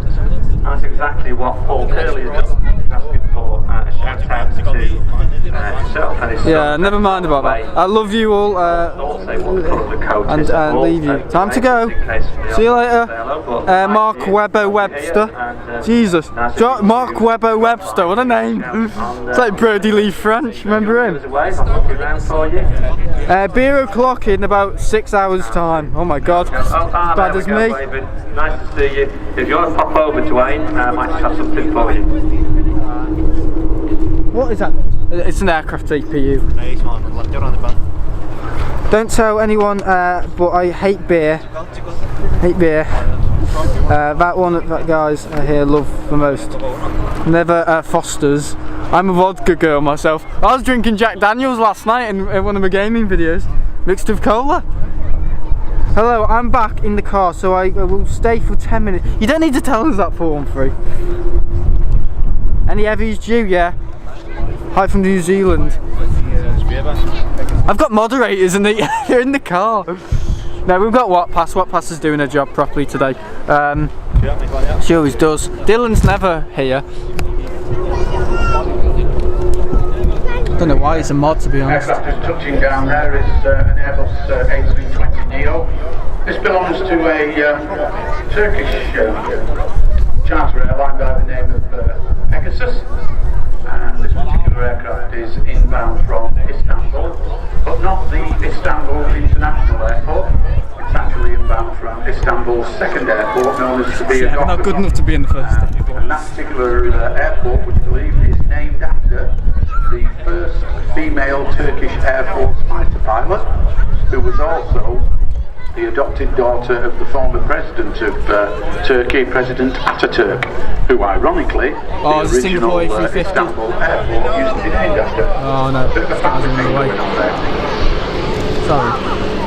And as the Pegasus aircraft taxis in front of us, just looking there, can see the Singapore Airlines Airbus A350. That particular aircraft came in earlier this morning from Houston in Texas. What? Is he taking the wrong vacation? Manchester and will now make the journey back to Singapore. Flight time of about 13 hours or so. That's the route that Singapore operates. It used to be daily. Unfortunately, during the pandemic, We never go that way, that's strange. now back to, I think it's 4 times a week now. And, operated with the Airbus A350-900. Control surface check, lovely. Love watching that. Manchester to Singapore, heads off to Houston, Texas, and then the following morning makes the return journey via Hello from East Midlands. and then heads off back to Turkish pushing back on taxi. hopefully Normally that's movements of your mods are much more interesting than movements of the planes, yeah. Honestly, I've got good moderators, but some people just do not turn up. I think Dylan's on his last legs, to be honest, in terms of being a moderator.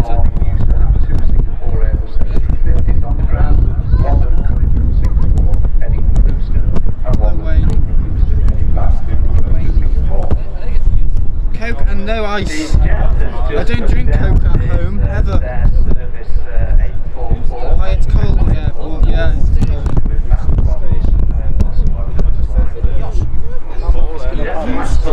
What a terrible channel. Embarrassing. Oh. Alan Ashton.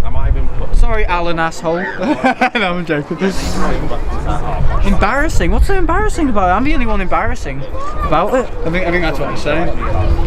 Oh, they're only saying that because they can't do it themselves. They come from a I lost you. What's that phrase I came up with? It's really harsh. Something like There must be a great gaping hole where your humanity once used to live. That's a bit harsh, isn't it? That's a bit harsh. Everyone will be saying that now.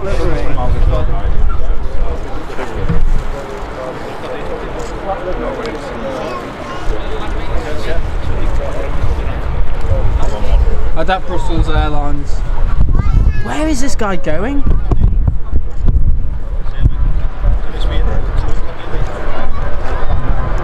Yes, mate.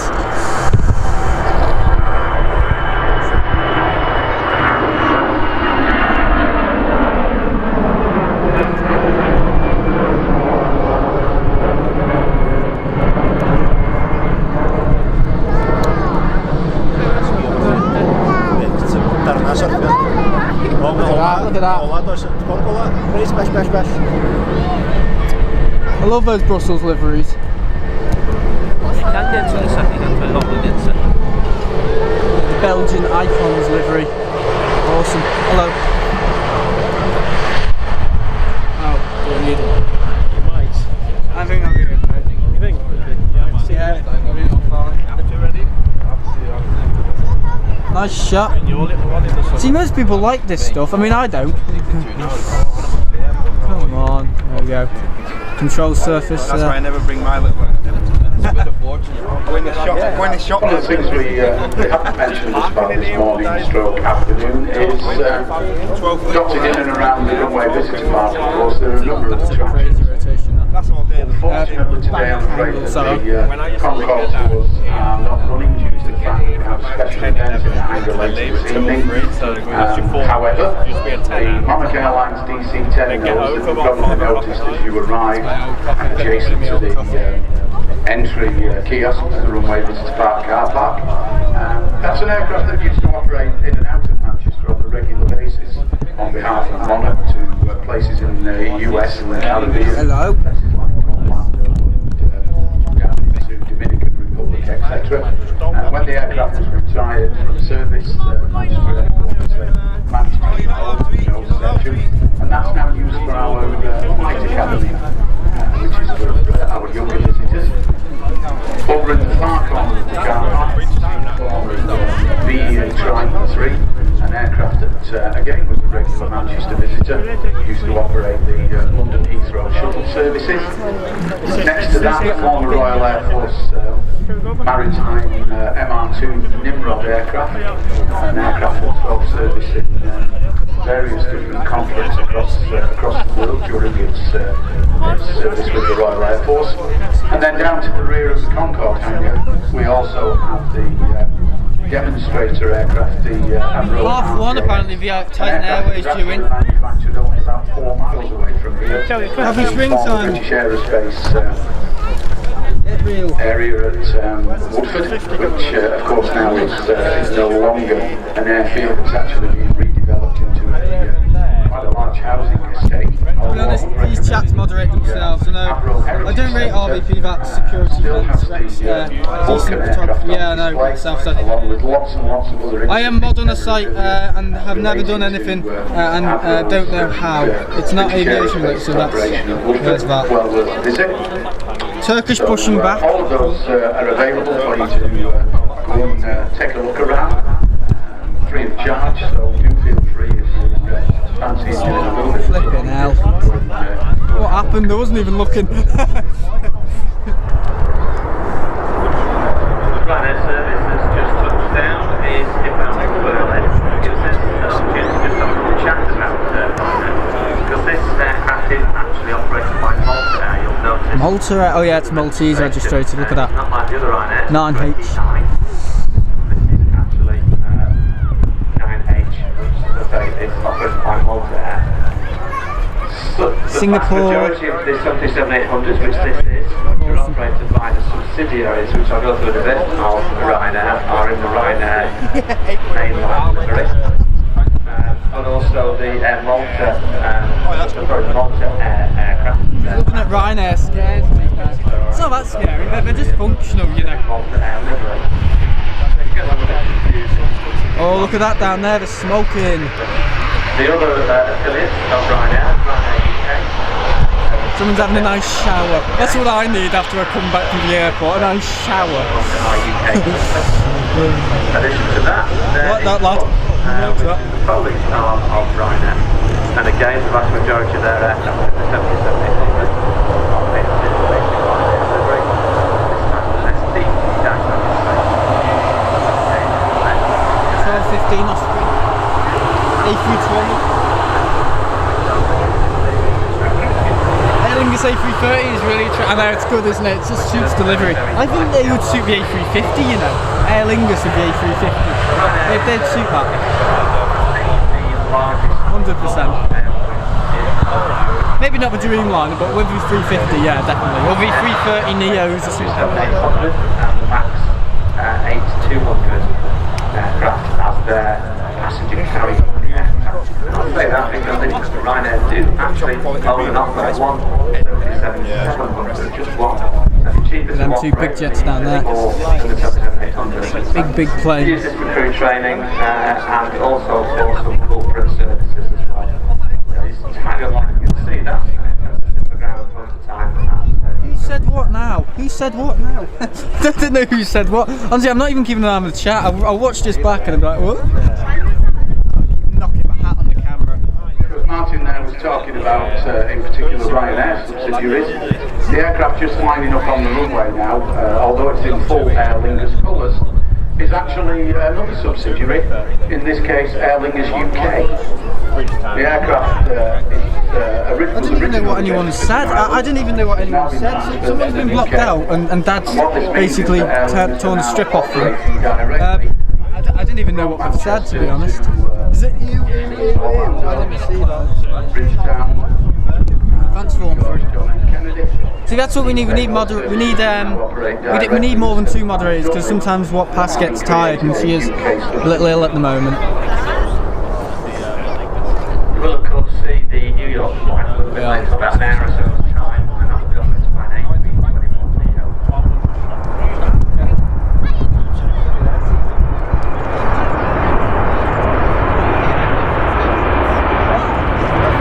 So you got that rotation.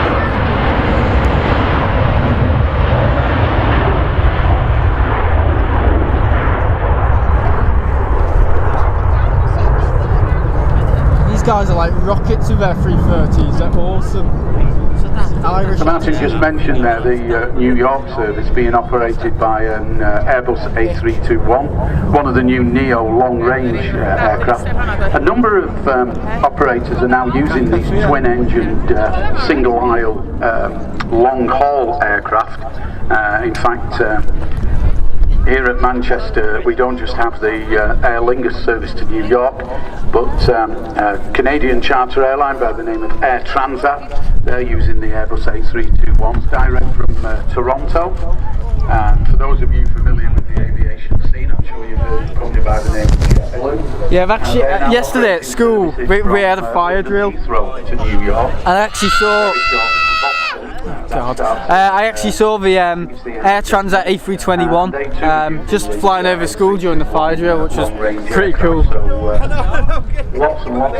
Watching takeoff from London City yesterday, it looked like they were taking off vertically.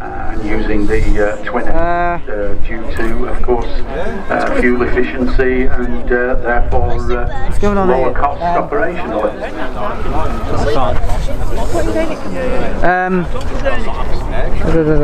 Can't read everyone's comments, remember. Yes, Michael, you can't do without mods really. All channels suffer from this, yeah.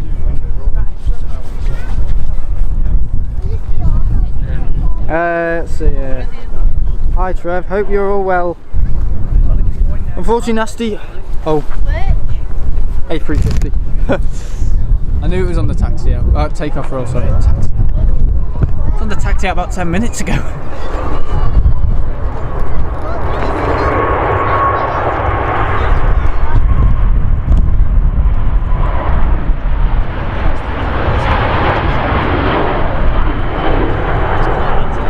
There goes the Singapore Airbus A350-900 headed for Singapore.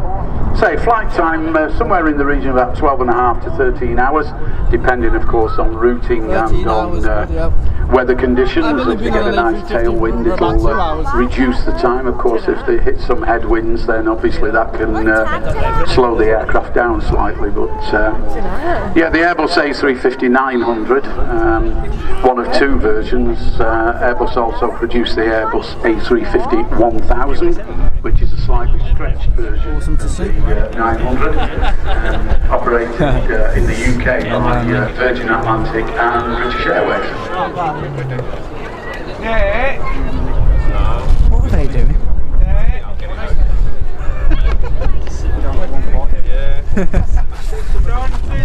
Pretty weird.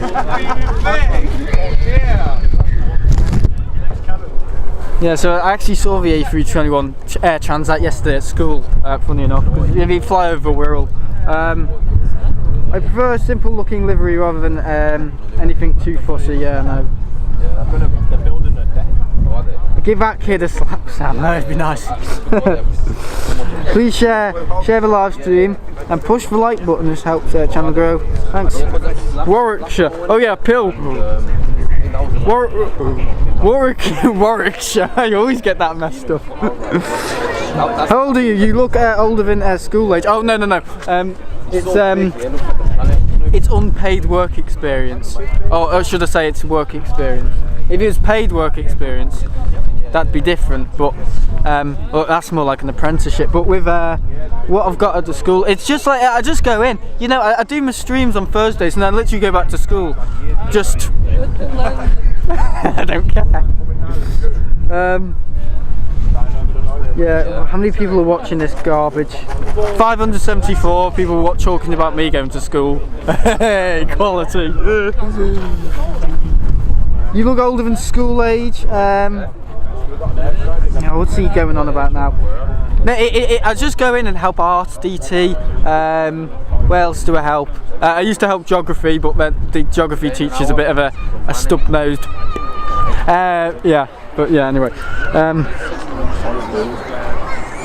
It's good for you, mate. Need a shower. This Paul Shaw, guys, he just seeks for hate. I've had a shower.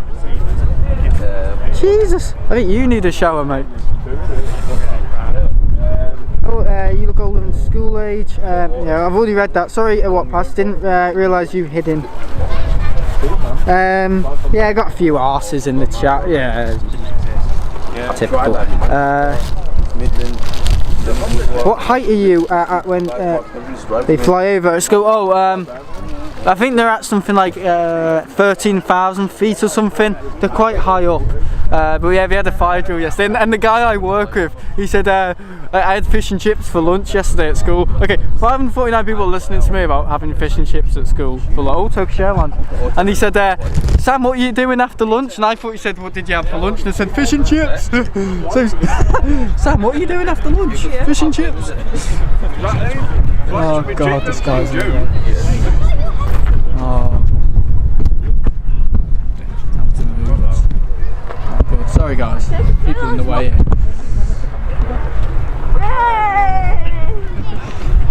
Why don't they just... There we are.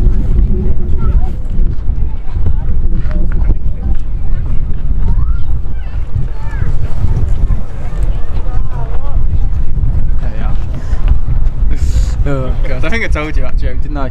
Yeah, the Turkish Airlines 330, you haven't seen that for a little while. To be honest.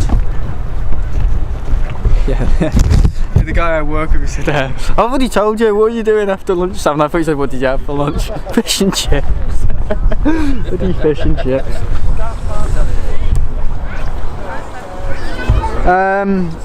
No, better than me. Where I live, they are at least 30,000 feet, but I still have to look up.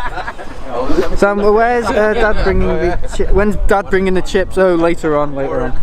Sam, you need to take the autofocus off. I can't. It's inbuilt on the camera. I can't do anything about it. I live right by Southside Airport. We had a RAF 400 here overnight. Training was cool. 757 inbound, really? Cool. Less than that, Sam, at least 8,000 feet in the air. When it goes over my... Yeah, we're talking about the Wirral here, 413, it's different. Anything good? Not very nice, but What with a bit of mayonnaise? Sweet. I've just got Greg's sausages. And he's talking about Greg's sausages. I'm talking about fish and chips, and they're talking about Greg's sausages. So it's like a food park, not an aviation park. People talk about food. I'm talking about fish and chips at school. Oh, the fish and chips at my school. That's why I don't leave. They're too good to leave. Yeah. Chicken nugget happy meal, can't whack it. Yeah, that chicken nugget happy meal, can't whack it. You see that? I don't know what that I keep calling it Aer Lingus, Turkish Airlines. Just Sorry about that, I might have stitched you up there, I'm afraid. 757's come from Geneva. Bruiser here. One sugar, milk. Yeah, there's loads of people in the chat today. How many likes? 197, that's good. Personal best. You know at school when they have personal best. I think a joke I made was personal worst. The way things are going now, yeah, really poor. Really poor. And at my school as well now, they call you know the base unit. Everyone watching this will be like, oh, school was ages ago. They have something called the base unit where you get sent if you're naughty, but they've called, because of political correctness, they've called it the reflection centre, the self-reflection centre. Do you hear that? Yeah. I think the joke I made was someone would say, oh, you've been naughty, go to the self-reflection centre, and the lad will get his PE coat on and go in and say, well, the midders. You know, self-reflect, yeah, okay, we'll get to it. Virgin A330, also taxi. Go on the back and sing. I'm desperately trying to find Well, it must be hard to talk for hours non-stop. What do you say, just like local radio? I know, you just end up talking horse shit, don't you, in the end, when you keep going on and on and on. People can smell it as well. Yeah, sorry, you do get a bit bored with talking loads. I end up talking loads of rubbish as well. I think everyone knows that. Yeah, there's a Virgin Atlantic 330. This guy's in the way, so I'm gonna have to. Excuse me. Do you mind just shifting slightly because the camera got your penis? Time to lick me up, man. Jesus Christ. Take me flying.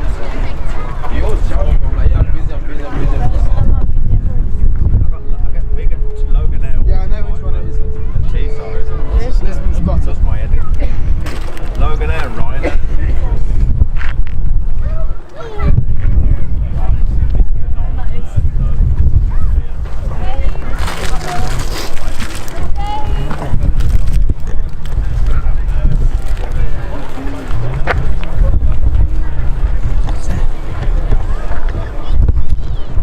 There should be a stream from Southside, possibly. I don't know. I'm thinking I've got to go somewhere tomorrow though. Tuesday. See, my mum and my sister are in. Where's that place called in Wales spelled with a G? Is it Gross? Yeah, it's Gross. 75. Sorry. Just about to touch down. Whoops, Daisy, a bit of a wobble there. Something that is gradually becoming more of a rarity is a Boeing 757 belonging to Jet2 Holidays. I say becoming something of a rarity. The Boeing 757 passenger versions are very gradually being retired from most airlines' fleets. TUI retired their last two, I think it was around about last September, October. Many of them, of course, then go for conversion into freight aircraft to be operated by people like DHL and FedEx, etc. But Jet2 do still have a number of 757s in their fleet. Beautiful plane. Nice to see them still I need to get back on one. I last flew on one. This particular aircraft is February. in fact 29 years old. But not the oldest in the fleet. I think the oldest aircraft. Is this the one I went on? Yeah, it is. Look. It's about 32 years old. Yeah, I flew on that one about 2 It's a bit of a youngster by comparison. Sexiest plane. I know. It's just got that look to it, hasn't it? It's just one of those. It stands in a class of one. One of the things we haven't done so far today is those of you close by on the picnic tables, always worth giving the flight crew a a wave. It's very unusual that they don't give us a wave back.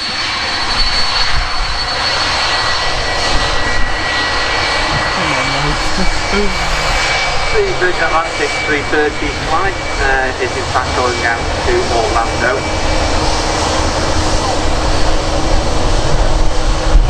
No doubt people are very excited given that the various parts I guess.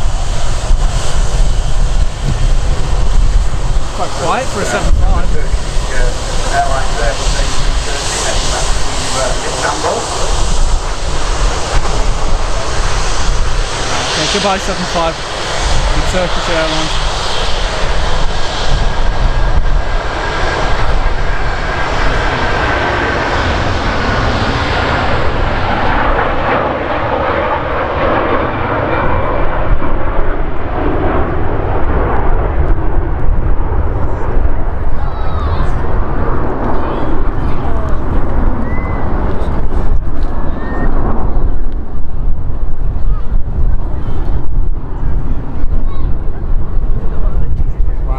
Okay, that's the neatest takeoff I've seen from Turkish Airlines.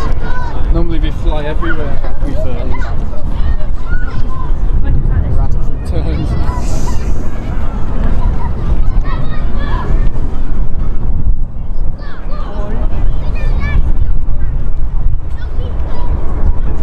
EasyJet's 1928 is the aircraft that you see on the runway now, and that just come on the short trip over the North Sea to Paris, from Paris to Charles de Gaulle.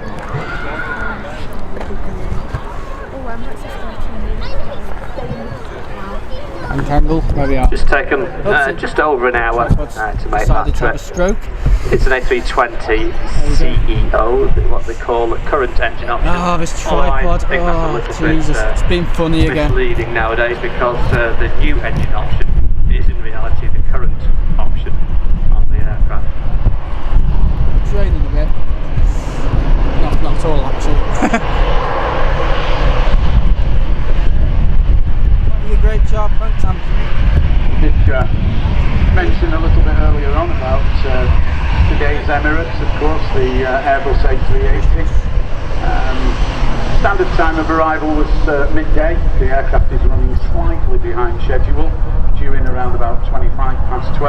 Currently descending over Ashbourne in Derbyshire, so probably about, I would say about 12-15 minutes or so away from touchdown. But once the aircraft turns off the final approach in the distance, we'll very easily pick it up, as I said before, because of the sheer size of the aircraft. It's very, very easy to distinguish. I'm going to have to fix this tripod, it's been stupid again. Has come in from Oslo, and it just gives a little bit of a chance just to nip back what I was saying before. Is it warming up there in Manchester? No, not really, it's still This cold. is in fact a Ryanair UK aircraft, as you can see from the registration. It's a bit battered, doesn't it? Hang on a second. The information that I had on the screen isn't actually matching the aircraft that I see on the ground. So you can scratch that, and it's back to the standard, the mainline Ryanair fleet. Where the A380 is to be honest. It's a BI registered.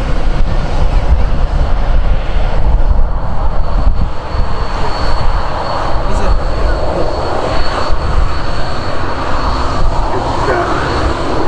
Well, once again there, the Airbus A320 is just slowing down to give way to the TUI 787 there, taxiing out very shortly to depart to Montego Bay. Probably slightly warmer than it is here at Manchester.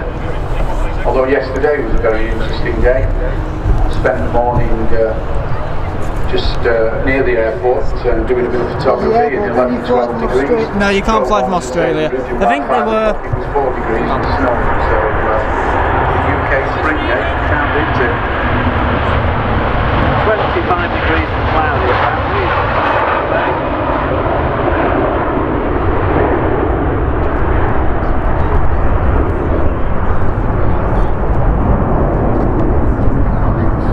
Not much point in going to Montego Bay then, is there? If it's cloudy, what's the point of that? It's gone on holiday. So this free ticket I've got to Montego Bay, you don't want to take up then, no? Tomorrow. Okay.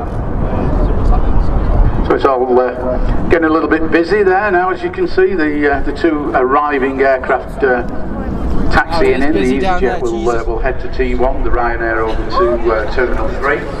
And behind the TUI 787 we can see the Embraer 190 regional jet belonging to Air Portugal Express. And that particular aircraft, of course, is making the return journey to Lisbon. Just landing is the Austrian Airlines A320 that I mentioned earlier on its inbound service from Vienna.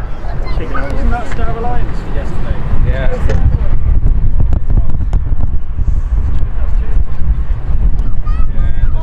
We only need a tiny bit. Once again, you'll notice that this aircraft is slowed sufficiently to make what we call the rapid exit taxiway.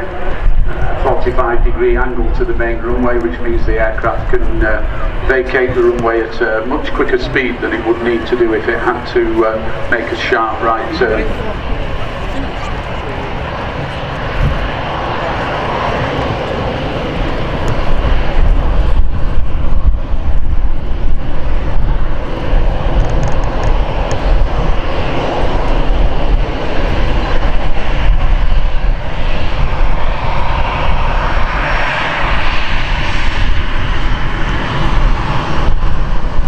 Martin said this particular Austrian is a Airbus A319. Austrian have used a number of different aircraft types on their Vienna service, obviously depending on passenger load factors. They have in fact used the There's the one with the weird on occasion used the pylons, weird engine pylons. 190 regional jets. So obviously the aircraft are allocated on the basis of the number of passengers that are booked on the flight.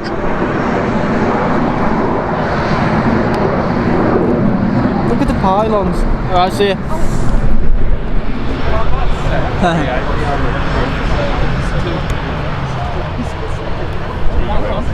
Another Ryanair, right? Okay, I'll read some of your comments, guys. I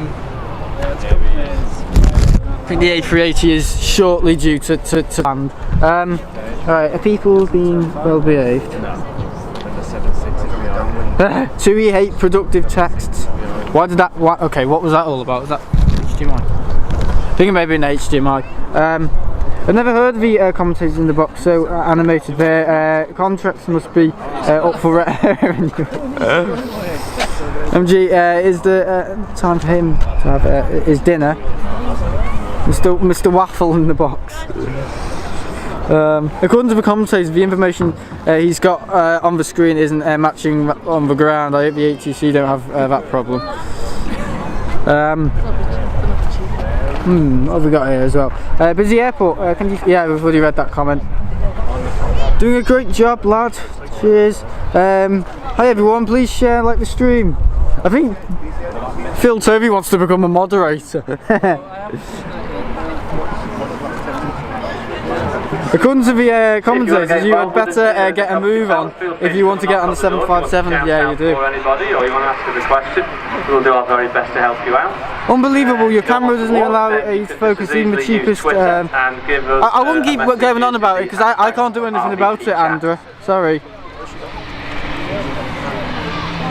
Yeah, me too. Jumbra 99. Yeah, I wish so. I wish so too. I really do. Come sitting from ours in self-reflection centre. Unsurprisingly, our next arrival is another Ryanair. This time inbound. Is the self-reflection centre made in mirrors? Latvia. And just prior to him landing, the departure of obviously, the Ryanair it must be. If it's the self-reflection centre, they mean, you know, reflect on your behaviour. It's looking slightly further afield. We've got EasyJet Airbus A320 inbound from Geneva, which is just the second set of twinkling lights that you can see out on the approach. And if all goes according to plan, just turning overhead closer at 3,500 feet will be the Emirates Airbus A380 inbound from Dubai.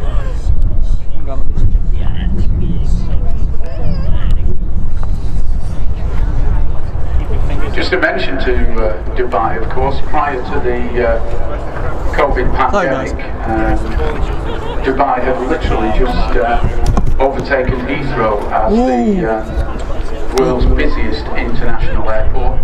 And just as I'm saying that, actually, Ryanair was taxiing in.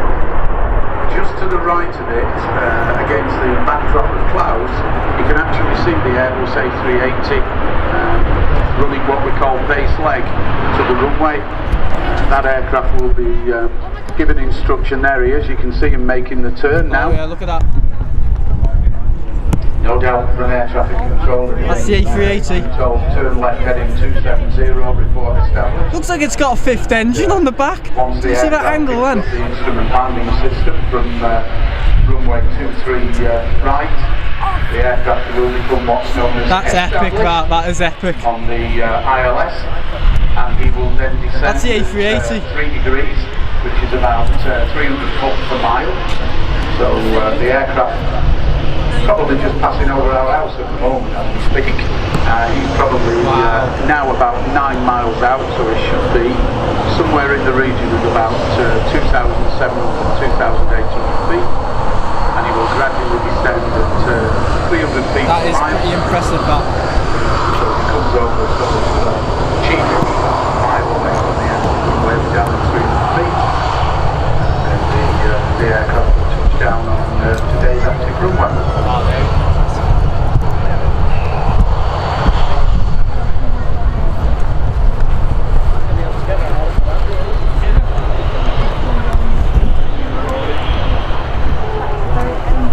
Dreamy.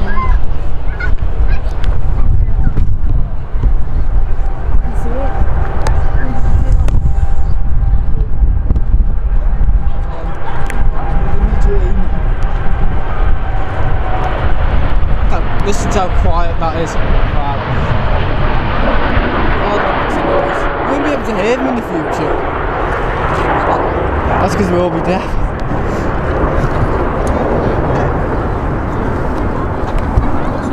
That's like a perception now, isn't it? The only reason we can't hear these newer jets is because we're used to the older ones. That's made us deaf.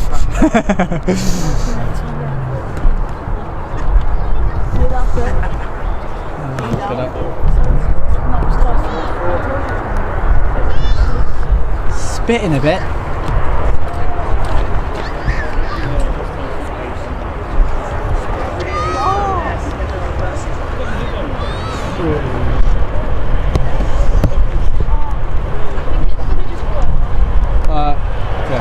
When's the Saudi coming as well, guys? Because that's one we do want to see. Oh, look at that. I don't know if I'm going to be able to get that.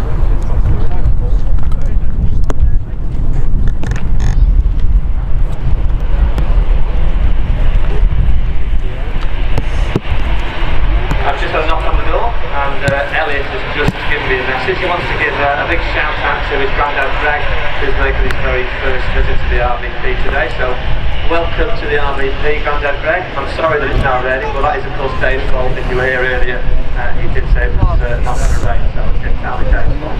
Well, happy to have you here, Grandad Greg. It's Dave's fault apparently because it's raining.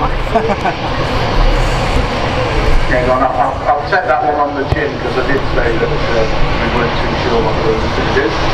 Just interestingly, if you look at the Airbus A380 there, you may notice that the aircraft actually looks to be almost flying towards the runway visitor park as opposed to towards the runway.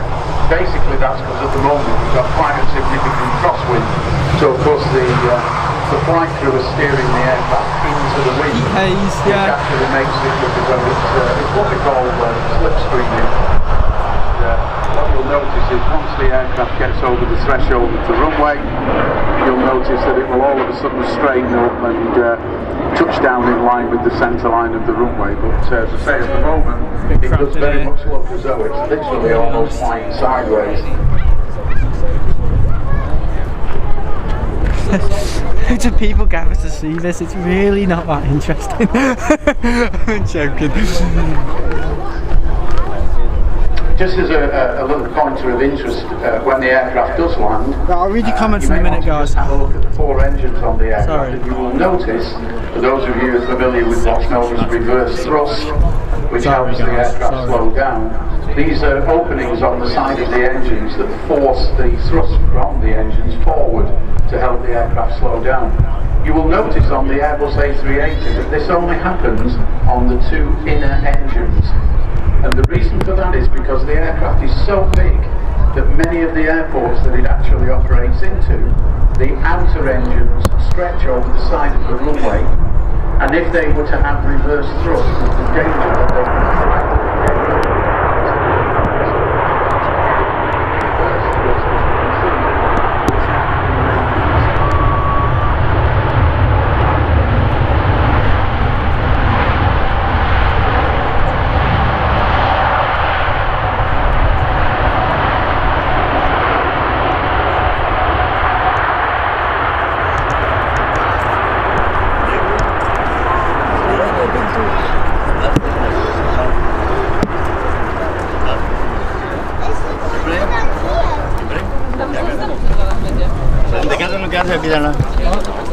Hail now.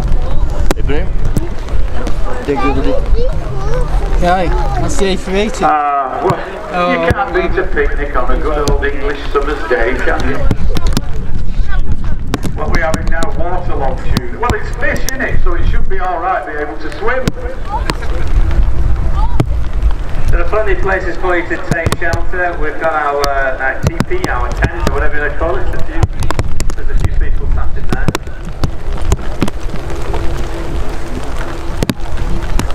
Cafe will have plenty of seats for you. There's also a reception and tour centre with a little bit of a display in there, as well as an area which Hailing now, guys. it's likely to be a fairly short-lived shower by the looks of the plans That around is a short it. shower. It's not long, it's not going to last long. Just a minute, I'll put my Very weather short on, shower, I'll decide what it's nothing. gonna do. Anyway, before I do Little that, dribble up here. just been asked to give a shout out to a young They're man all who's talking celebrating over his each second other. It's birthday the most today. uncoordinated thing Josh, ever. Happy birthday from everybody here at Little the cats Runway. and dogs, I hope yeah. You have a wonderful visit, and I promise. Big that Beautiful the weather will Beast get better today, didn't get it Josh. as I So don't know the enjoy show, your day and happy but you could birthday, see the dear. problem with That's autofocus from on the all my A380 family, friends, approaching and then. everybody here at I wouldn't Runway. nitpick, Andrew, honestly. If you're just going to nitpick, you can go, because it's just, I can't do anything about the autofocus. It's just built into the system. I think it was a 767. Sorry to go on about it, but the commentators have definitely had a few whiskies, Heinekens, whiskies. No, that's me who's had the To the Heinekens. left, we'll see our next arrival, which is another. Yeah, I know it's got electrical wide-body braking system, aircraft, hasn't it? in this case, twin engine. I think there's a Boeing 767 coming in, so belonging to TUI. it's like an exercise. This. Aircraft is inbound from Verona in Italy, and again, 767. 23 years. I might focus on this compared to the A380, only because I like 767s more TUI than the now A380. still have remaining in their fleet, gradually being Beautiful retired in planes. favour of the 787-9 Dreamliner. I thought there was one going out to Espargos as well. Yet to be delivered. So obviously when those aircraft arrive, What happened to that? 767s will probably be Oh, lovely landing. What a beautiful landing. TUI fleet. Excellent.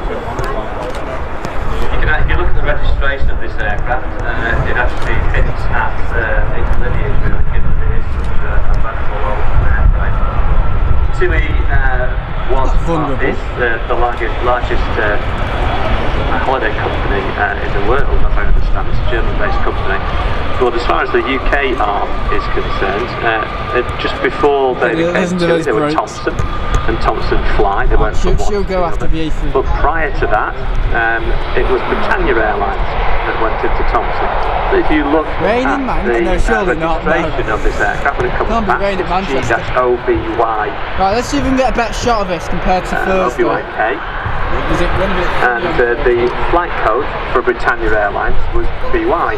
So the aircraft, of course, was basically saying go BY, go Britannia, with the last letter being just not quite random, but having no significance. So just a little bit of interest. The registration of GOBYK is back to I this went on aircraft, GOBYH. I don't know if she's been longer scrapped. distance I don't know where passengers she for is. Britannia Airlines. Anyway guys, as the Airbus A380 taxis past, let's give the flight crew a wave. Say it's very, very rare that the Emirates crews don't give us a wave back. It'll be the captain who sits on the left hand side. There we go. Never let us down. Thank you, Emirates. Mentioned before, of course, the Airbus A380, largest passenger aircraft ever produced, and operated by Emirates out of their base in Dubai. Over 120 examples of the A380 in the Emirates fleet.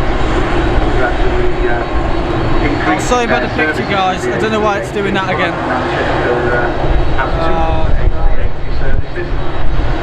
In the afternoon, and then there will be another one later this evening. Usually things around about 7 in the evening that operates. Emirates, of course, operate what's very much known as a hub and spoke process, whereby passengers board an Emirates aircraft all over the world, head down to Dubai, and then out of Dubai to lots and lots of I think it's the amount of devices, yeah, it's got to be the amount of devices that I heard.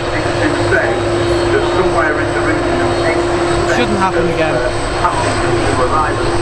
Freaking thing. Never actually set up in Dubai, but are really transiting through the airport to long-haul pilots, Australia, South Africa, and lots of other long-haul destinations.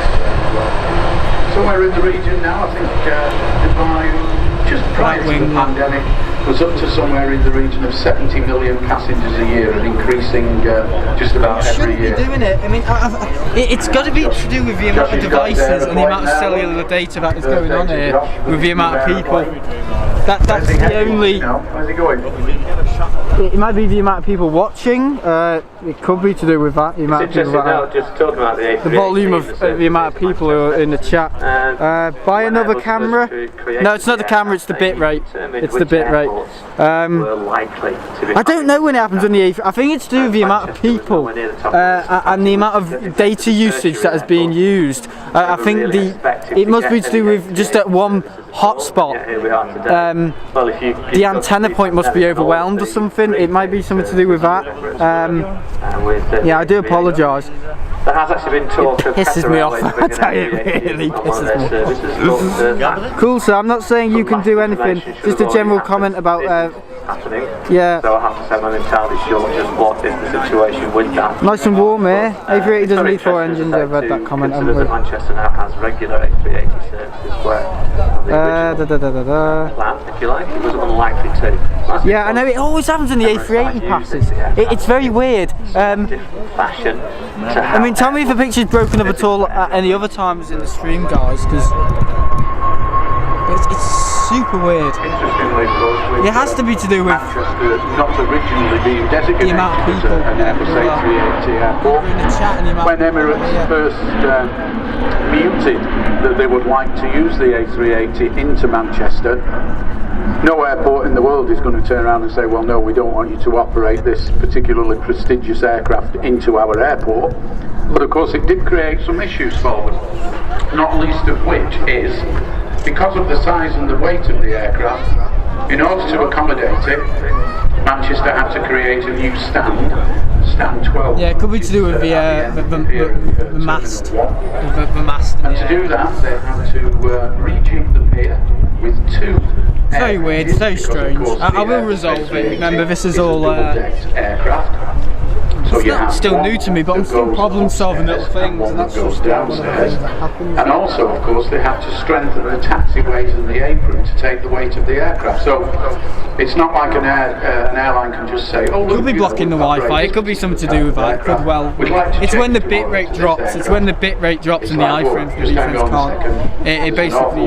Stuff that needs to be done before that. It has no true footage. So it just shows something unnatural. That's all it is. It has, of course, paid dividends in terms of the number of passengers on the Manchester to Dubai route. And not only that, they actually had to widen the taxiways and move some of the signage because with the aircraft making the turn, some of the taxiways were not wide enough, so they actually had to widen those corners. Signs would actually moved way too close to the engines. Them trees are tall, aren't they? Look at them down there. Now, I think that person that's walking, I'll wait till he does it again. I bet someone will watch this and will know. I think I do know the reason, but I can't do anything about the bit rate. If the bit rate's low, it's going to be low. You see in his hand, he's got like a T-shaped bar. You have to, as the aircraft travel over the lights in the centre of the taxiway, of course hits them. And aircraft are not exactly light things, so they can start to work loose. Now that T-shaped bar in his hand is a torque wrench, which is actually calibrated so that it will not put any more pressure than you need to do.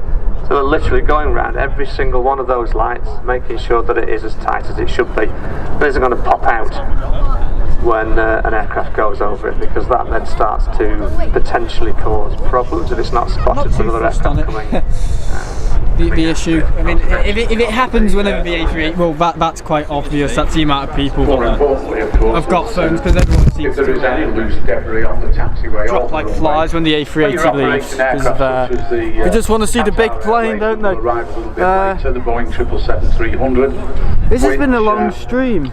It's a twin-engined aircraft, and each of those engines can cost between 25 and 30 million pounds a piece.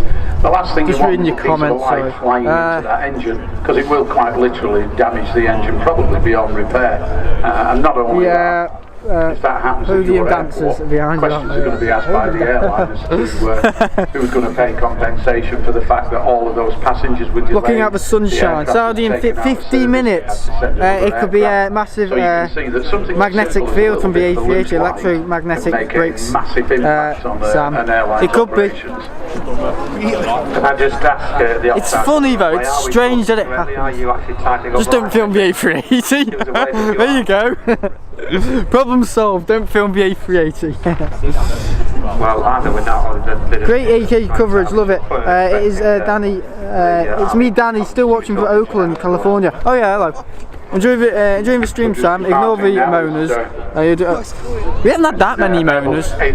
I've been the biggest moaner. You got to remember that. Arrived earlier from London Gatwick, and unsurprisingly is making that return journey.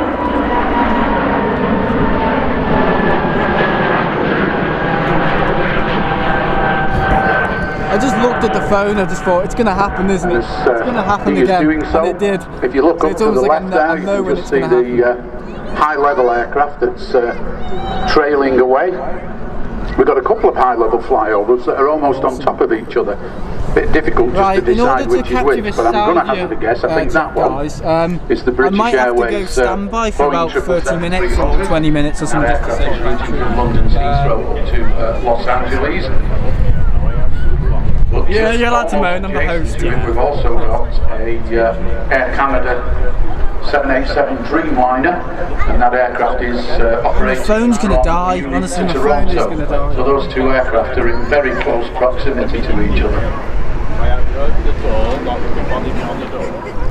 Just a minute.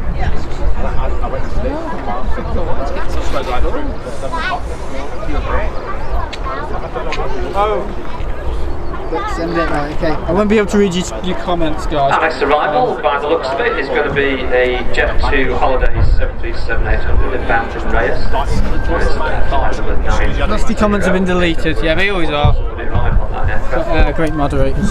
It's a 737-800 in the Jet2 Holidays livery. We haven't as yet, or certainly while we've been here, seen any aircraft in the standard Jet2 livery.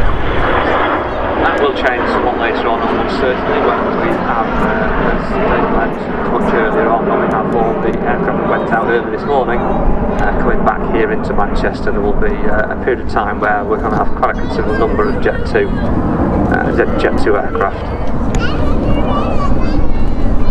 It's unfortunate by the looks of it that the fire service weren't actually doing a really big exercise today. The fire trucks. Setting fire to various parts of the train. Setting fire to things. We're not solving the issues there. They were putting something out, weren't they, down there? I'm going to need your phone for reading comments because my phone's going to die. Okay. Literally. I'm down to 40%, so... Training area. I said before that they were on the way back to the north side of the fire station, which turned out to be incorrect because they were doing this training exercise. I'm just going to see if I've got. Just give me a minute, guys. Just hang on. I'm just going to check if I've got my charger thing. Do not turn right and come back over the runway to the north side fire station.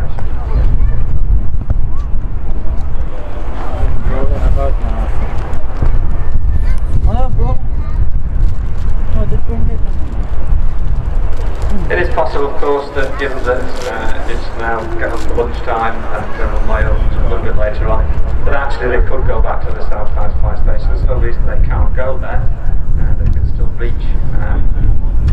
the single runway that we're using, the 23 right, 05 left runway, because the vehicles at the north side fire station will be arriving there within a limited time. So it may be that they'll just simply go back and do the paperwork, have the lunch, and by the time we've done all of that, then the second one will be open and they'll be ready to be operational. You've been in So now that it's a little bit closer, ops guys are on the taxiway, can you hear us? He said, shut up mate, I'm busy, I've got a job to do.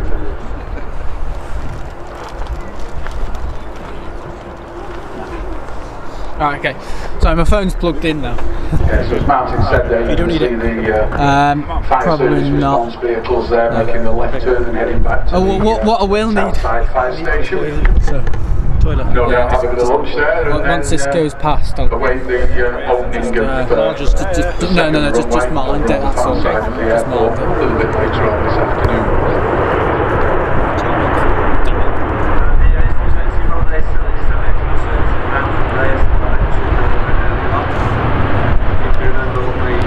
About how quiet the max engines are, just not the noisiest thing in the world, but certainly considerable difference to the engines on the Max aircraft, or indeed it's just started hailing again for no real bloody reason. There's not even a hail cloud above us. It's hailing and hail. Just to give you a perspective of when Martin said inbound from Reyes, if any of you have ever been to the Spanish resort of Salou, that is the resort which is closest to the Reyes airport. No, you don't need to do any of that. Don't worry, because a bit of a gap. Hang on, guys. Well, come on, easy, Josh. It's your birthday, mate. That's not happening to you. Come on, Josh. Come on. I know you're disappointed you got a jumbo and not an A380, mate, but you know, come on. Take it for what it is. Coming on. I'll read some of your comments. I just need to nip to the loo because I've been out here for a long time drinking liquids and consuming liquids and exposing liquids. Oh god. Anyone standing out in the pissing rain to bring us entertainment is okay by me, yeah. If someone says that you're just making suggestions to help people say it more than once, then that's all that's needed. There's a fire truck turned there. That's taxiing out for departure. Hoses on the commentators, yeah, I know, it'd be great, isn't it? No, so in Germany, isn't it? So that we can watch. Makes me happy to watch, especially when the weather is crappy. So there are people on here using your channel like a social media chat about other things. I support you, and you made a comment relevant to your filming and tell people to go elsewhere. Not nice. Not if you don't like it, you can well yeah, you can message me at doodlyars.com if you've got a problem with it. That always happens.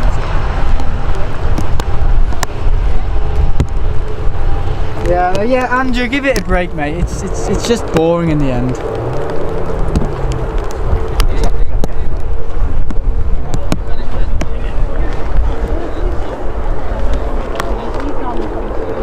Our next arrival is another Jet 2 Holidays delivered aircraft. Same aircraft type again. The service is 836, and it's inbound from Grenoble or Grenoble, however you wish to pronounce it. Alright, see you, Michael.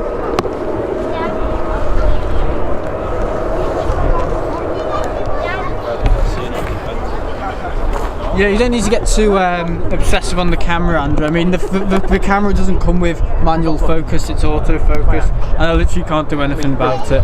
Oh, my sister had a bad luck. Just going back again to those of you perhaps not overly familiar with Manchester Airport.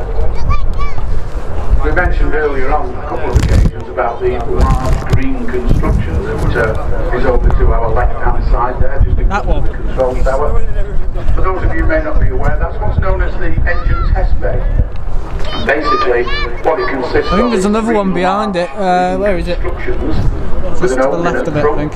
Maintenance engineers who need to test engines on aircraft if they've either been in for a service or if unfortunately they've, as we say, gone tech. What they do, they'll tow the aircraft out, reverse the aircraft into the engine test bay, undertake the engine testing, in some occasions up to full power, and then once they're satisfied that everything is working correctly, they'll tow the aircraft back out and the aircraft goes back into service. So the question is, why do we need a large engine test bay like that? Why can we not just, tow the aircraft out onto the airfield somewhere remotely and run the engines? Two reasons for that. Number one is I said how close the airport is to residential areas. Literally, if you drive out of the airport from the terminals, very, very quickly you're into Wythenshawe and Cheadle and Gatling. And the residents would not be overly happy listening to engines running at full power. I'm not overly happy listening to them. The fact, of course, the engines are so powerful that if you were to do that out on the airfield, it's quite likely not only rip the grass, but potentially rip tarmac, which, as we've mentioned before, is not very good for aircraft engines. So that's why we have that specific construction, so that the engineers can test the aircraft engines in safety and without disturbing the neighbours unnecessarily. What's going on there?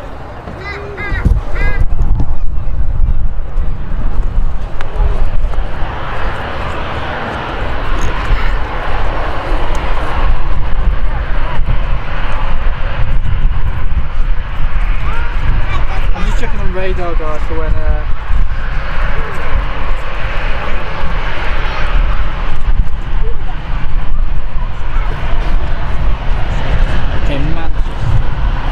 Liverpool, Manchester. I want to look at Manchester. Arrivals.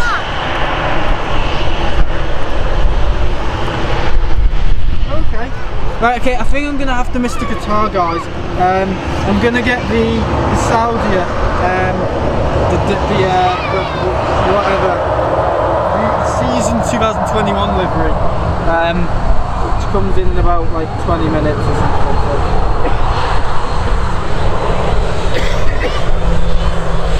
Sorry, I'm literally looking on flight radar while trying to film. Not the easiest. Remember, guys, I am doing this on my own, so I have to read over chat on my own and stuff and film and everything. Yeah, Airbus A320 just departing there, headed off to Munich.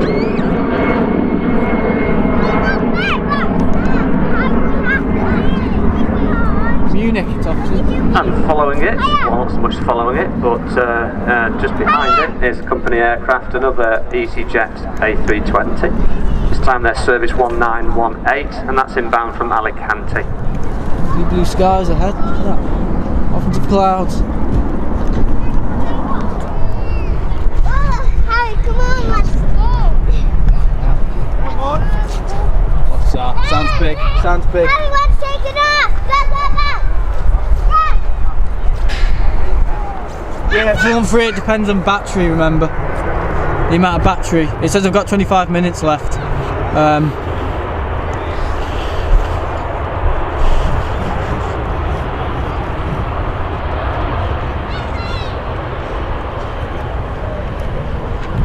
So I'm trying to read chat, I'm literally trying to read chat while filming it, and the two of that don't go well together. You can also just see there now another of the based Virgin Atlantic. Can you both just agree to disagree and move on to another topic?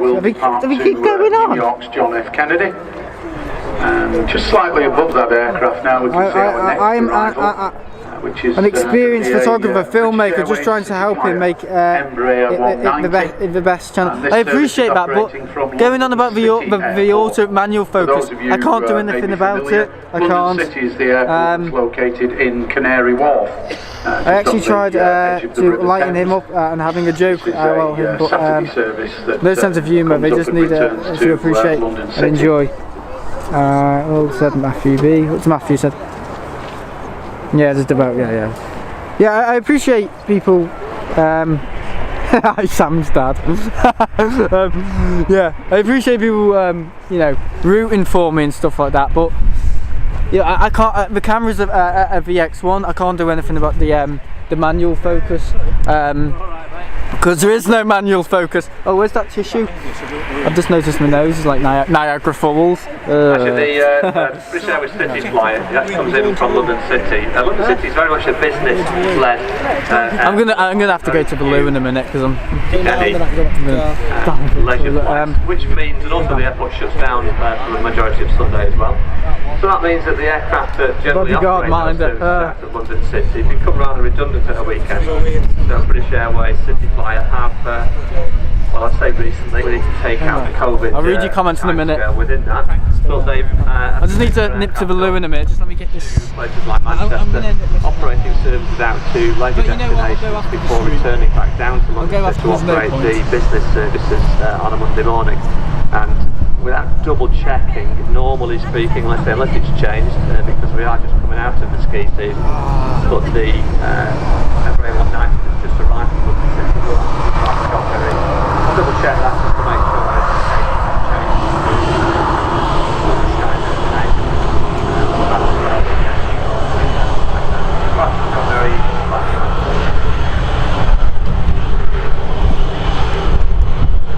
London City Airport is also unique in the sense that, of course, it is surrounded by high-rise skyscrapers at Canary Wharf, and the approach into London City. Most airports have a glide slope that the aircraft follow to the ground at 3 degrees, whereas London City is actually 5 degrees.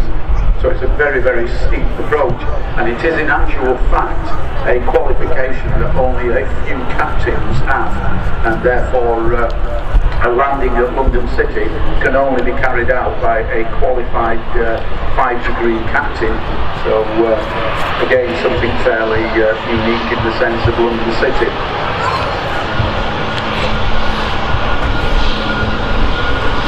In addition to that, the aircraft themselves have to be certified to fly in and out of London City. You can't just take any old aircraft in there because of that 5-degree glide slope.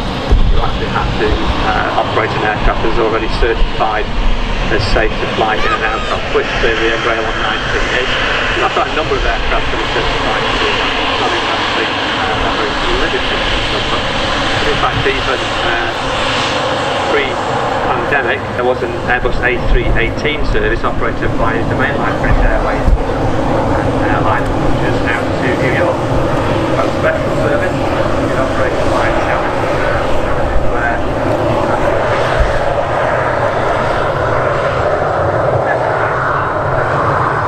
the aircraft is going out to New York. Now, this aircraft, although they're only 32 minutes overseas, quite a business jet, it still could not take on enough fuel to take off from London City to make it all the way over to New York.